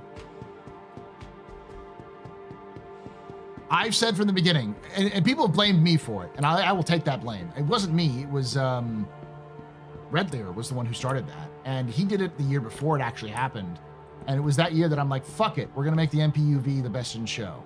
And I started promoting it to other people, and other people thought it was funny too, so they started to pick up the idea. And then other creators, and then other people in the community were like, yeah, that's funny, let's do it. So like the vast majority of the community like actively was promoting and talking about the MPUV being the best in show. We got it done, chat. We got it done. I've never been more proud of this community than when we made the MPUV best in show. And then CIG learned none of the lessons from that change. It was the only year that Ship Showdown was actually fun. Yeah, ever since then, before and after Ship Showdown, it's just been a bunch of rich people throwing money at each other, slapping each other with their wallets. Like, oh, the other half of the community absolutely hates my guts for that. I still get people complaining about that, saying I was the reason for it. I'm like, I will take that hate. Bring it to me. Your tears, they're so tasty that they fuel me.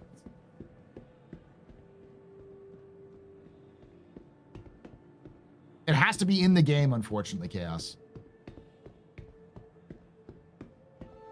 We were going to do the golf cart. That was the next year, and then CIG disqualified it because they knew we were going to make it win.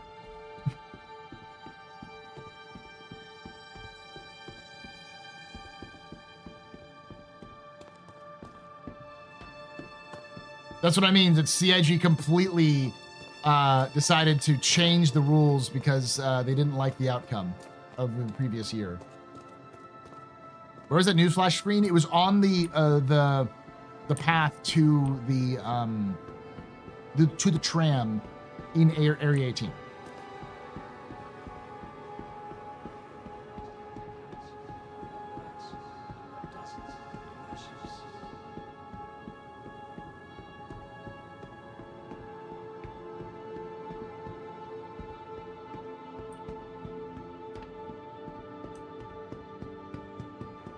I think that's it. Let me check the map. There's probably a map around here. Go downstairs, I think, as well. Invictus launch week is a great opportunity to see Oh, your I didn't go taxes that way, at work. I think.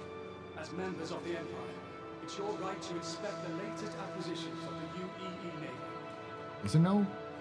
Oh, there's lower level.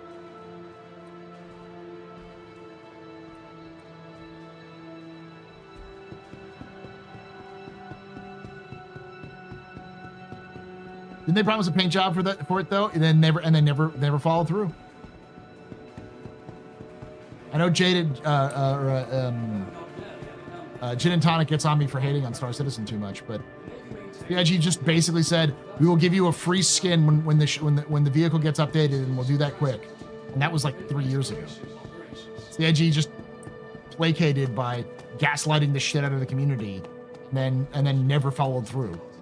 It's a common thing that CIG does. Again, don't associate malice with that can be associated with incompetence, and I do think it was more incompetence, but still, not a good look. What's in the middle here? Oh, between this? Oh, this is the Asgard. They even showed it in the. Someone said that it was in the middle here. You actually can see it on the map here. It shows you where things are. See, it's the Anvil Asgard. You can see the Cyclone, the Ursa Medevac, and this is supposed to be the Anvil Asgard. So there's going to be an Asgard in the middle. Synonymous with the UEE Navy. The truth is that with the variety of operations over the vastness of the Empire, the Navy utilized a variety of ships, including some models made for the private sector. Someone said there was a Gatling turret. That's not a Gatling turret. That's not a Gatling turret. Those are just regular Slayer cannons.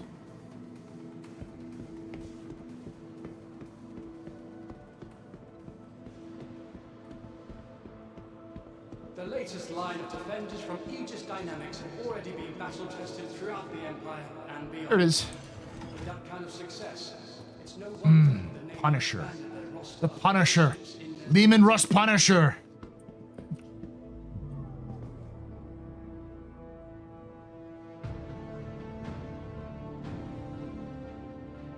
Size 5 Gatling, baby.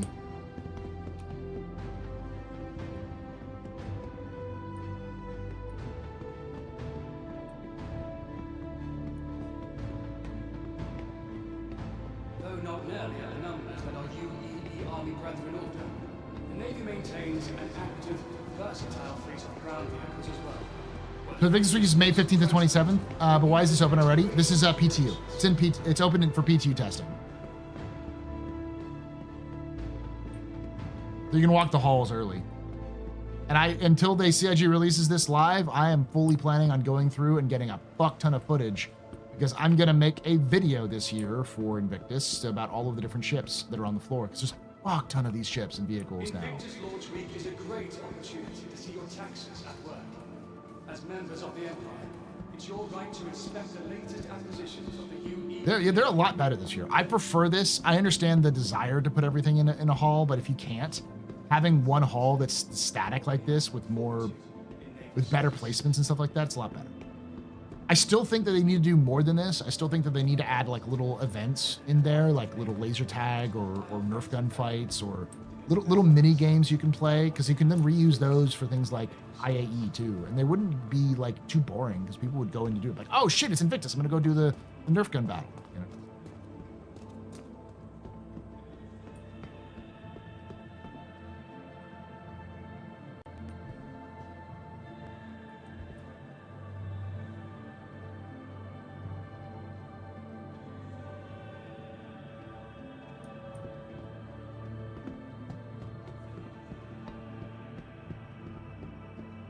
Did you ever spend much time in Elite Dangerous? Before I spent a lot of time in Elite Dangerous.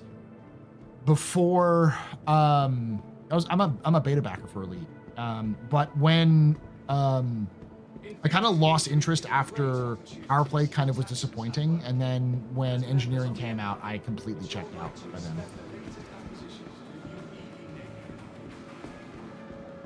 Is the Asgard needed? Yes and no. It is the best It's basically the footprint of a Vanguard of a Valkyrie, but carrying like tanks. So I think it's definitely going to have a place. Does it need it right now? No, but like a lot of vehicles aren't needed right now. What's going here? What is this?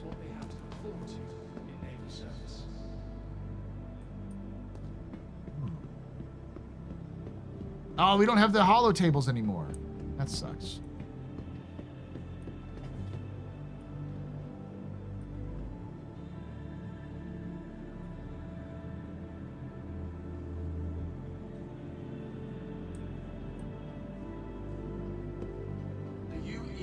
Small but elite group of vehicle operators trained for a variety of I like how this is like military. These are military stuff, and it's like, yes, you in the military. Those of you in the military, you love, like, you remember the classic shark camo that you would wear.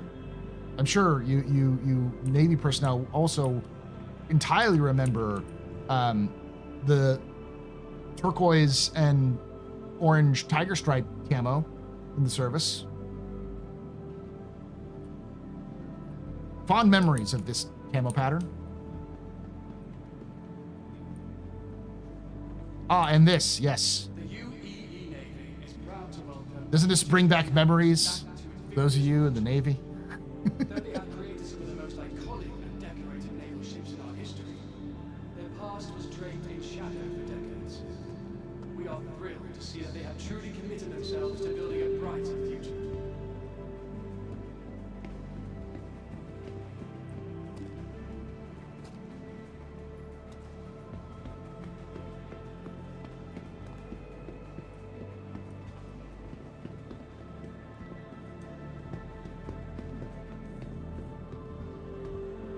While fighters like the Hornet and Gladius have become synonymous with the UEE Navy, the truth is that with the variety of operations over the vast of the empire, So come on, talk to me. utilize a variety of ships, including some models recently in the private sector. City dweller was subjected to over 60,000 forms of stimuli.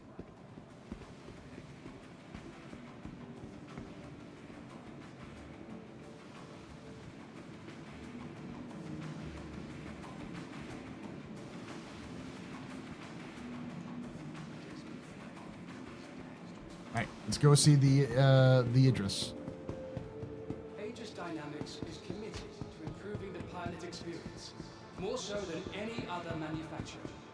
Their reps and engineers are a common fixture at the Academy and Naval bases, to try and get first-hand accounts of what works and what doesn't in their ships. Neat.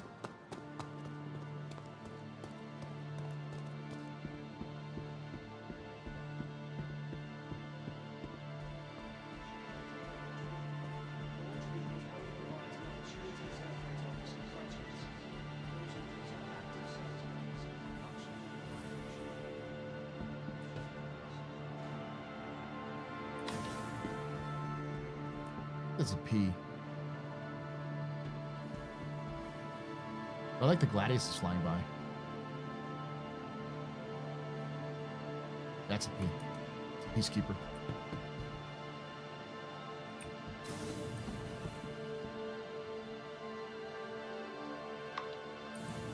Andre, you referring to what we were talking about? What I was talking about earlier?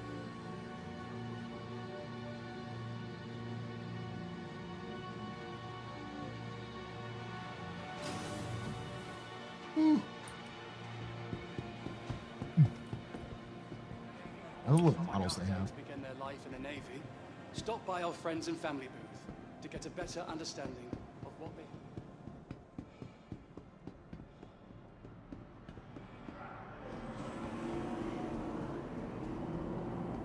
It definitely feels more alive this year too. Because, you know, AI work.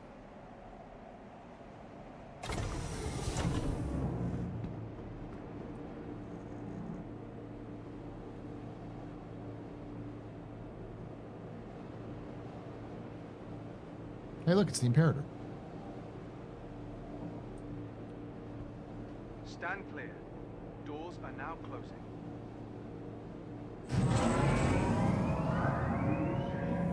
Stand clear.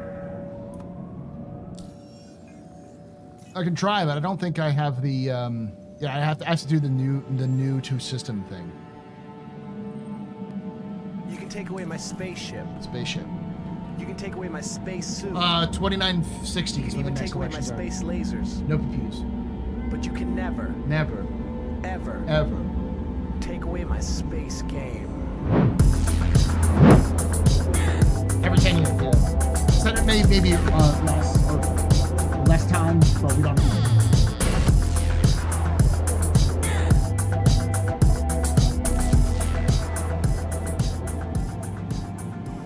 Victura just resubscribed for 57 months, Lieutenant. Thank you so much for 57 months of support there, Victoria. You're very important, Pub. We're very impressive because you're very industry. This is your value user Now Charles and arriving. cheers. No, Charles and cheers. Good to see you too. Oh wow, this is the first time I've seen. Is this a 30K error? I know. I'm just waiting for another car to leave, I think. Did CIG do a player space stations in Asia today, promising the Kraken? What? No, they didn't. Let me see if I can catch the UEE news alert. Or the SSN TV news alert. Yeah, it is. Here we go.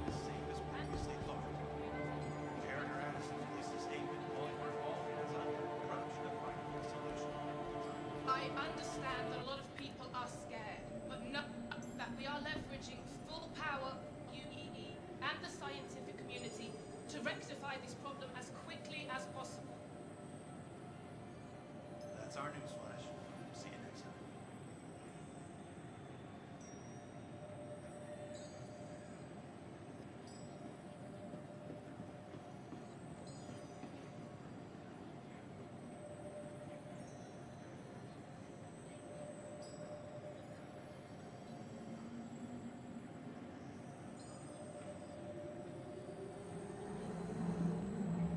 Yeah, the Kraken is going into pre-production this year.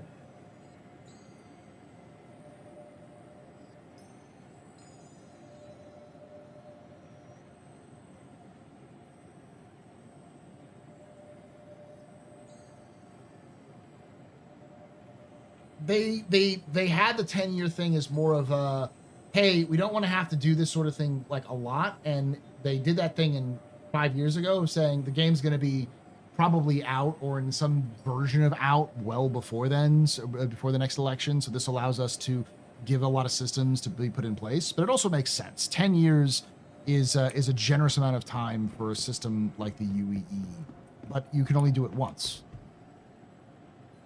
This is really fucked up. I think it's intentionally fucked up, but you know.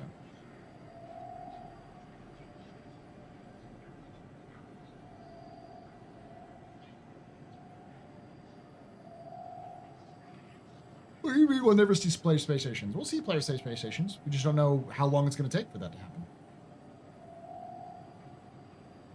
Is that the new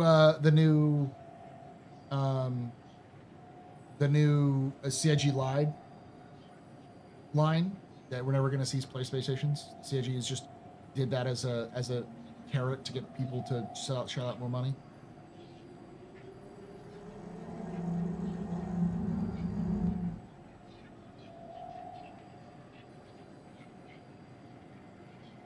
O'Donovan, they were pretty crystal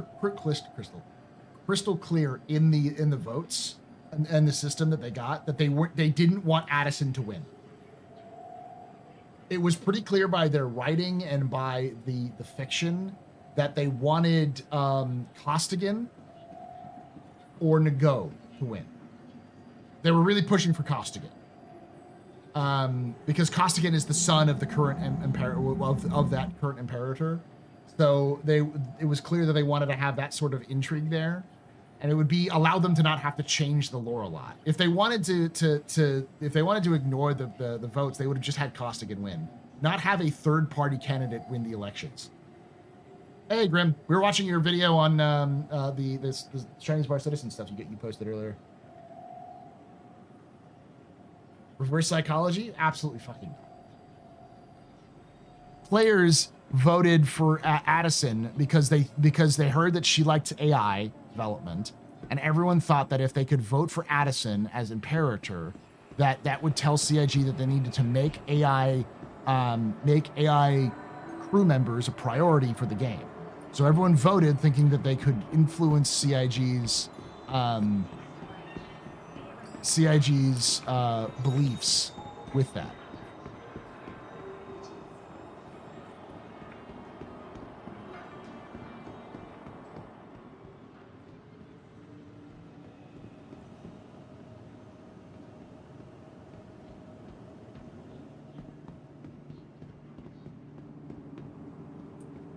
Welcome to IO North Tower, Area 18's premier centre for business development.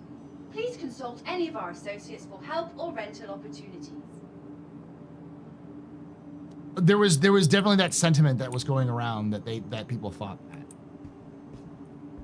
I saw that more than once. Not everyone did, but there's a large number of people did that because they were like, AI lady.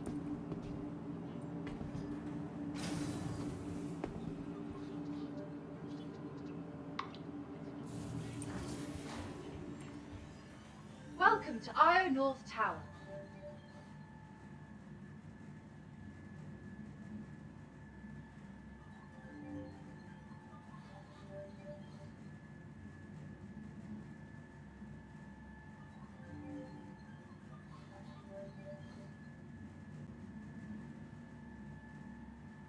I don't know why other people. No, Ozama. I'm not saying you went herder. I'm saying that there was a large contingency of people who voted for her for that reason.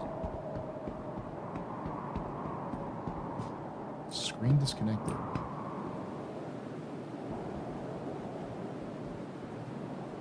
This is very windy.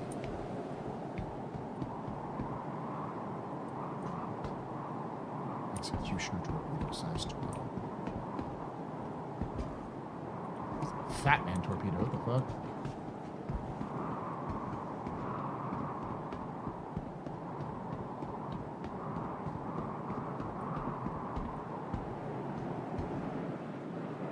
Oh, it's a PDC that's missile PDCs.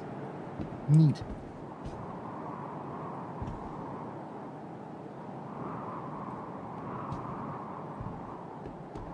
That sounds less efficient.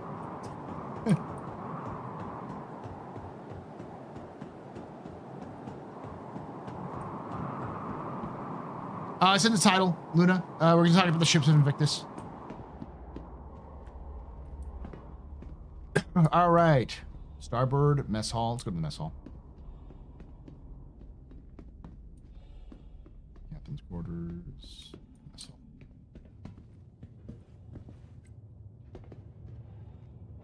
So based off of what every Star Citizen fan, old Star Citizen fan knows, you will be spending about 80% of your time on this ship in this room, in Squadron 42. This is the most important ship, room in the ship.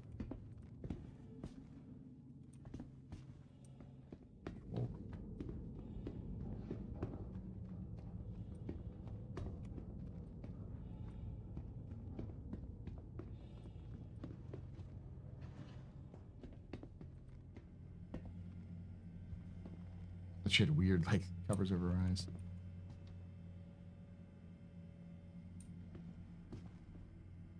These are clearly squadron assets.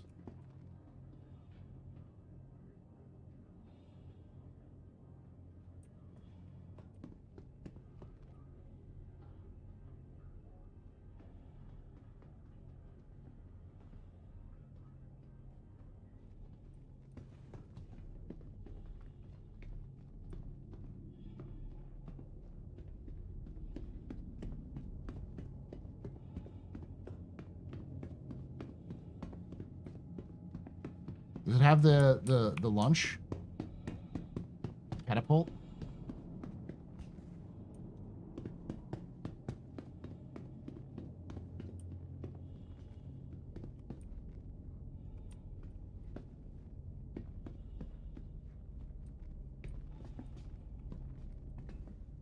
This is the ready room. Okay, I get it.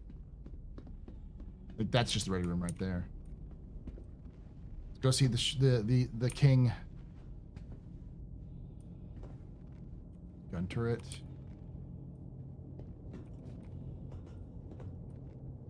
This is the king's chambers, the throne room. Machine shop. For those who don't know, this is the Argo hangar. This is the MPUV hangar.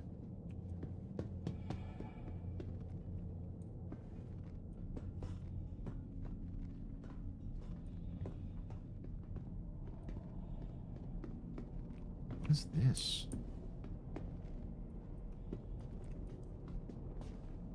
Oh, this is the gravity generator.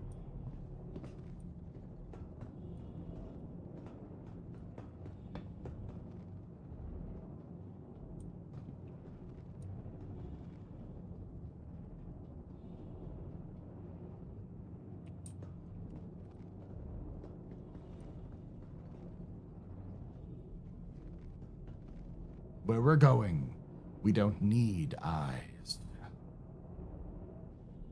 We're leaving.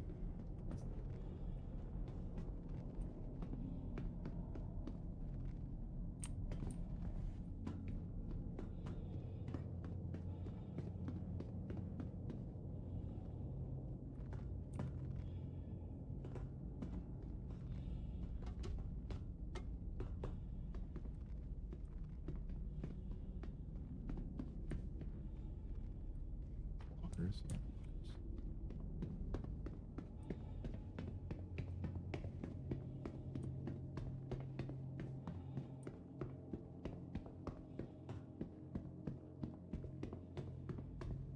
Chris, how am I going to push how am I going to push crashed ships off of the deck? There's no space I can push them away. I can push them off into space.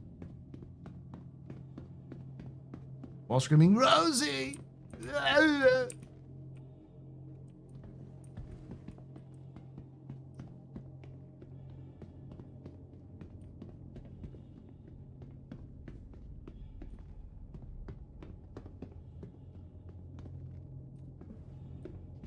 The aura around the generator is nice, yeah. Now I am trapped here. I don't know how to get out. Oh. Call the elevator.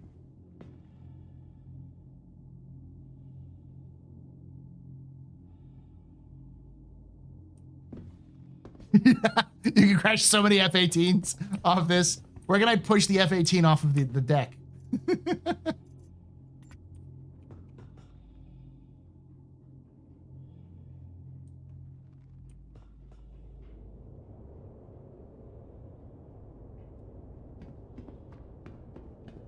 This is a cargo bay. Neat.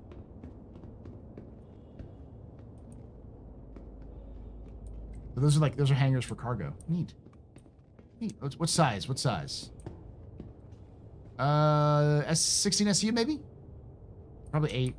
Probably just 8.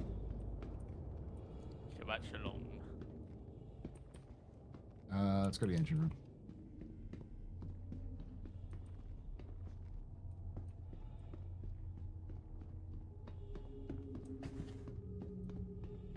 There we go.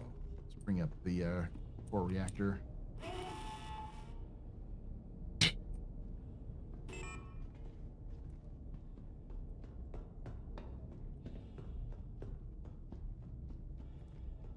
Somebody get Night Cobb. I'm playing with nuclear reactors.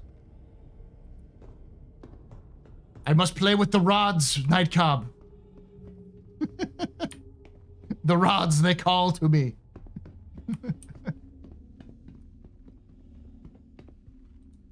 Torpedo base? These escape pods.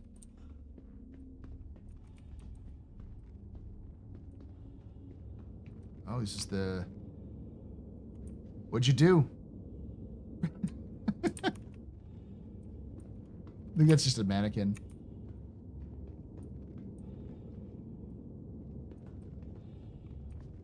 What you in for?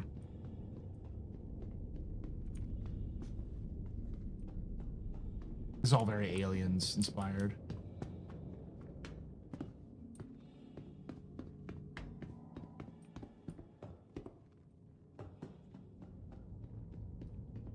This is the armory.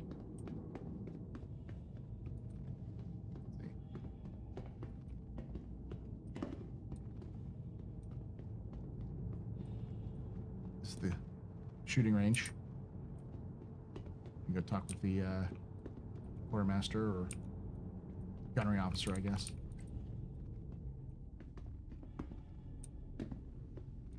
I don't know what these are. I'm guessing they're escape pods.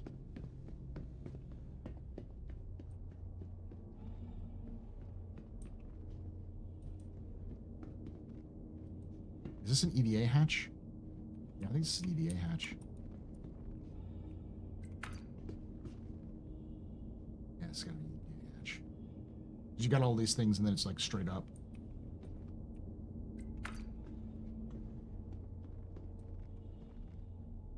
Yeah, those are escape pods.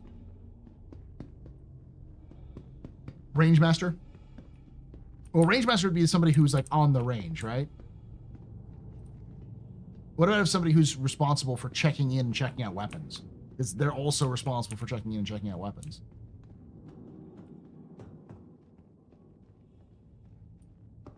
Or is that just shared duty? Armor? Okay. Is they're both Rangemaster and Armorer. The bridge. The hollow globe. It's creeping me out over there, man.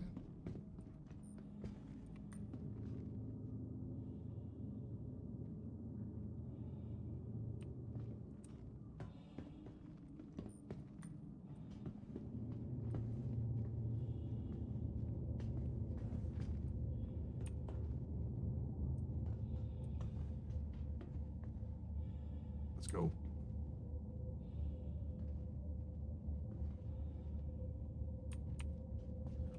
Guess we can go.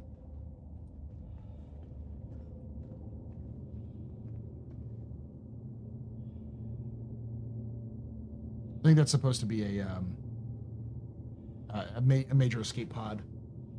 Master at Arms, and then under them are the armorers. Okay, so it's probably Master at Arms. I don't know if there's a difference with the Navy and such versus other branches, since they all have different ranks and privileges and stuff like that. Last door. These are definitely escape pods. Keep coming back here. I want my plasma rifle in a 40-watt range, chat.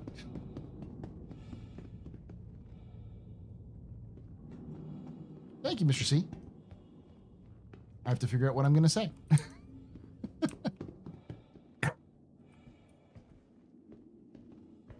I forgot what it is. At one point they talked about me doing a speak. It's like a talk about like lore and stuff like that. I'd love to do that, but I know I'm doing an interview with Tyler. So like part of it, what I'm going to be doing is talking with some CIG devs and being the master of ceremonies. Hey, that's what you see, pal. Yeah. Mess hall. So this is the captain's quarters. We'll see what Sir Davos's room looks like. This is office. This bed? Pretty shit.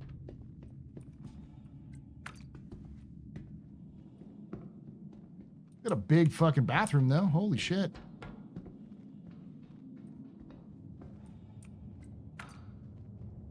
Oh, back to the mess hall. Okay. Oh, the mess hall's directly connected to the bathroom? That's neat.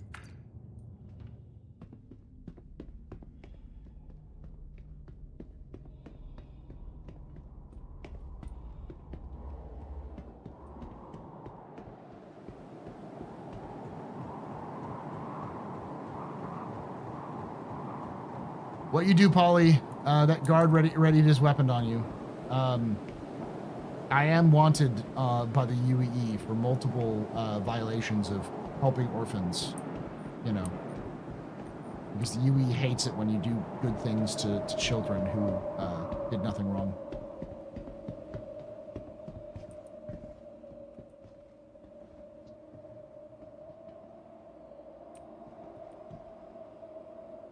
How soloable is attack? Not very soloable. It's as soloable as the it's actually less soloable than the Star Lancer Max is. It definitely requires at least 3 people to operate it effectively, if not 4.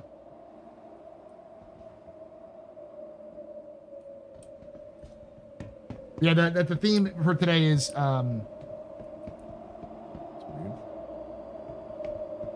for the captain's table is the ships of Invictus. So we're going to talk about the TAC, the MTC, the come on in, yo.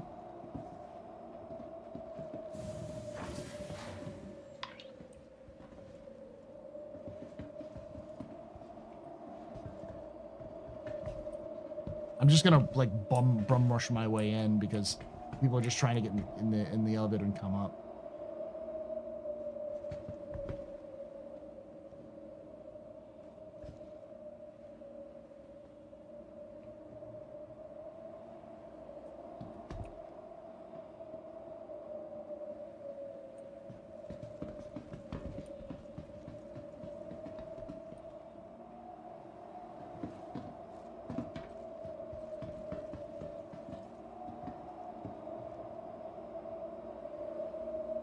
Just verifying. Oh, hey, remember when I battled online in chat, and you about increasing the Perseus' gun size? Yeah, I don't. Where's the source for the size of the guns? Because people keep saying it's going to be increasing to size 8, and I was like, okay, cool. Where is the? Where is it? Where's the information? Asgard's coming for ILW, yeah. It's the Asgard, the MTC, the TAC, and the Guardian MX. So far, it's not bad. Like, the performance is pretty good, all in all.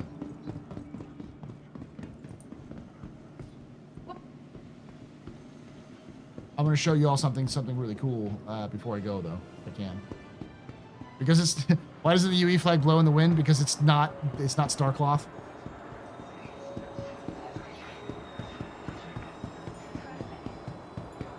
They're cheap textures.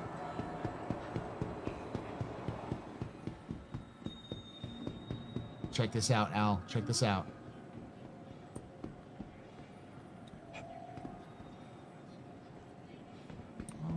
There you want to play.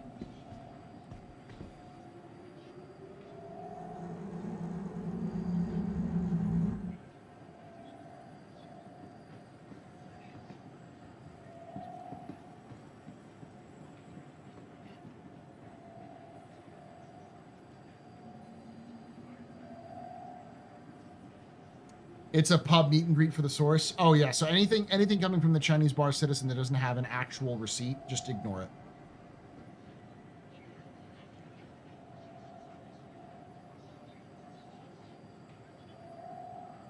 That's not even new information. That's just like, for whatever reason, Chinese bar citizens get the most like lost in translation issue.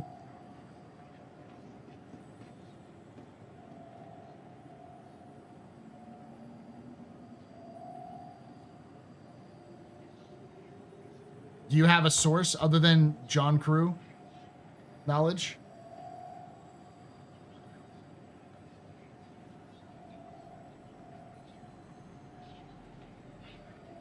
No, dude, I was saying this earlier. It wasn't just you, dude. I know you come in here with a like a persecution complex because you think you're Jesus, but like I was literally saying this earlier because other people came in and I was like, Chinese bar citizens always routinely have the weirdest translation issues when it comes to discussions, because every year some wild ass shit comes out of the Chinese bar citizens that never end up being true.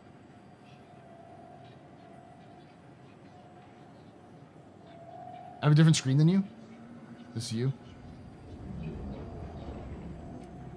It's not that you're not wrong. It's not that you're wrong or anything. I'm not saying anyone's wrong or right. Oh, here it is. Oh, it's stuck. It's that I need more than just... I heard it. John Crew said it on a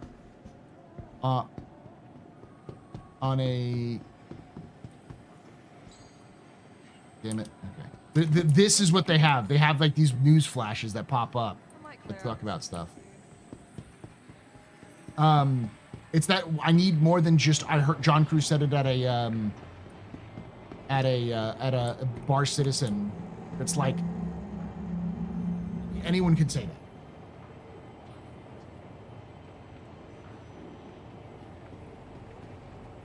Attack, Asgard, Guardian, MX, Grey Cat, and possibly the Idris. We'll talk about that as well.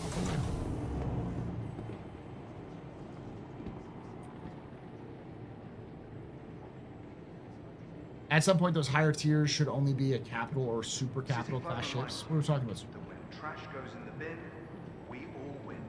Your help keeps our core clean. Who's on the show? Al, hopefully. He's in the chat right now. It'll be Al. Stand clear. Doors are now closing. Execute, and then a new face, whom I'm gonna drag on.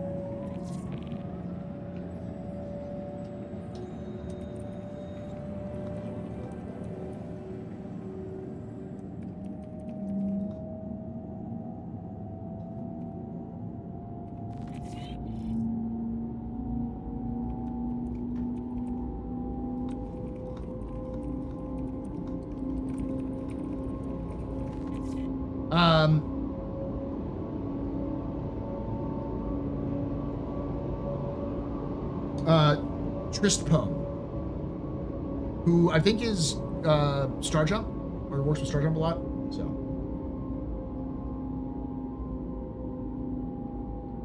yes, we literally just watched the video live earlier, old or not. So I twist, yeah.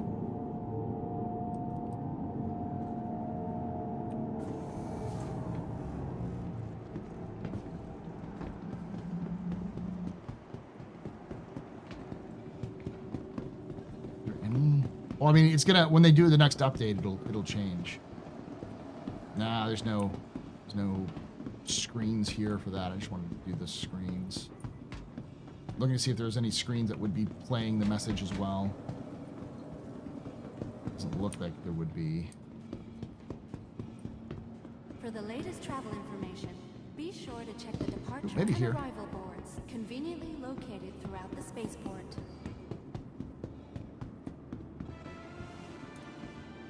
Here it is. Here it is. I'm James Harrington. SSN News Flash. Empire's top number in unremit. Today's headline. Medical community has announced widespread failure of regen in the past 24 hours. Obey all security and customs personnel at all times. Their job is your safety. Many to suspect the life-saving technology might not be as previously thought. Prepared or at a statement calling for an all-hands-on-deck approach to finding a solution. I understand that a lot of people are scared, but know that we are leveraging full power of the UE and the scientific community. Thank you for visiting ArcCorp, Stanton's capital of commerce. Whatever your transaction, we wish you a beneficial and prosperous stay. The tearing is part of the screen. I don't think it's part of the broadcast because the screen itself tears. Like it's part of the effect on the screens for whatever reason.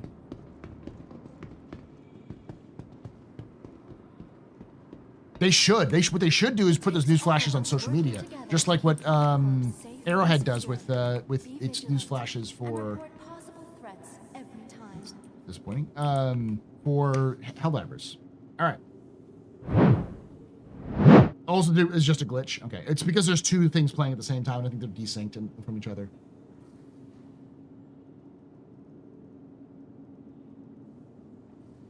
Oh, Trish is here. Yeah. So yeah, I was just telling you, Tristan, I was just logging off here. So I'm gonna go off here. We're still gonna be live, but then I'm gonna do a setup with the few people we need to, and then we'll get started. This.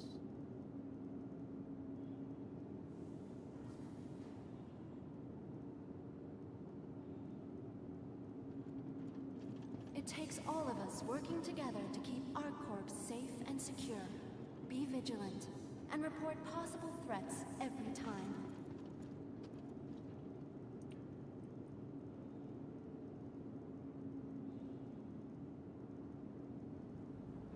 All right. Set up. We'll be right back, chat. I'm gonna get something to drink, and I'm gonna get it set up there. But we're going to. For the latest travel information, be sure to check the departure and arrival boards, conveniently located throughout the spaceport. We're gonna be moving on to the captain's table.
Chat, we're gonna be a few minutes late because of the way the time zones work. Unfortunately, right now it's a 2-hour time difference between me and the Australians. So for X, it's like butt crack early in the morning. So it's taking a little bit longer for him to get ready. So I knew this going ahead. X told me this earlier. So, but it might take a little bit longer. So we'll be back here in a bit.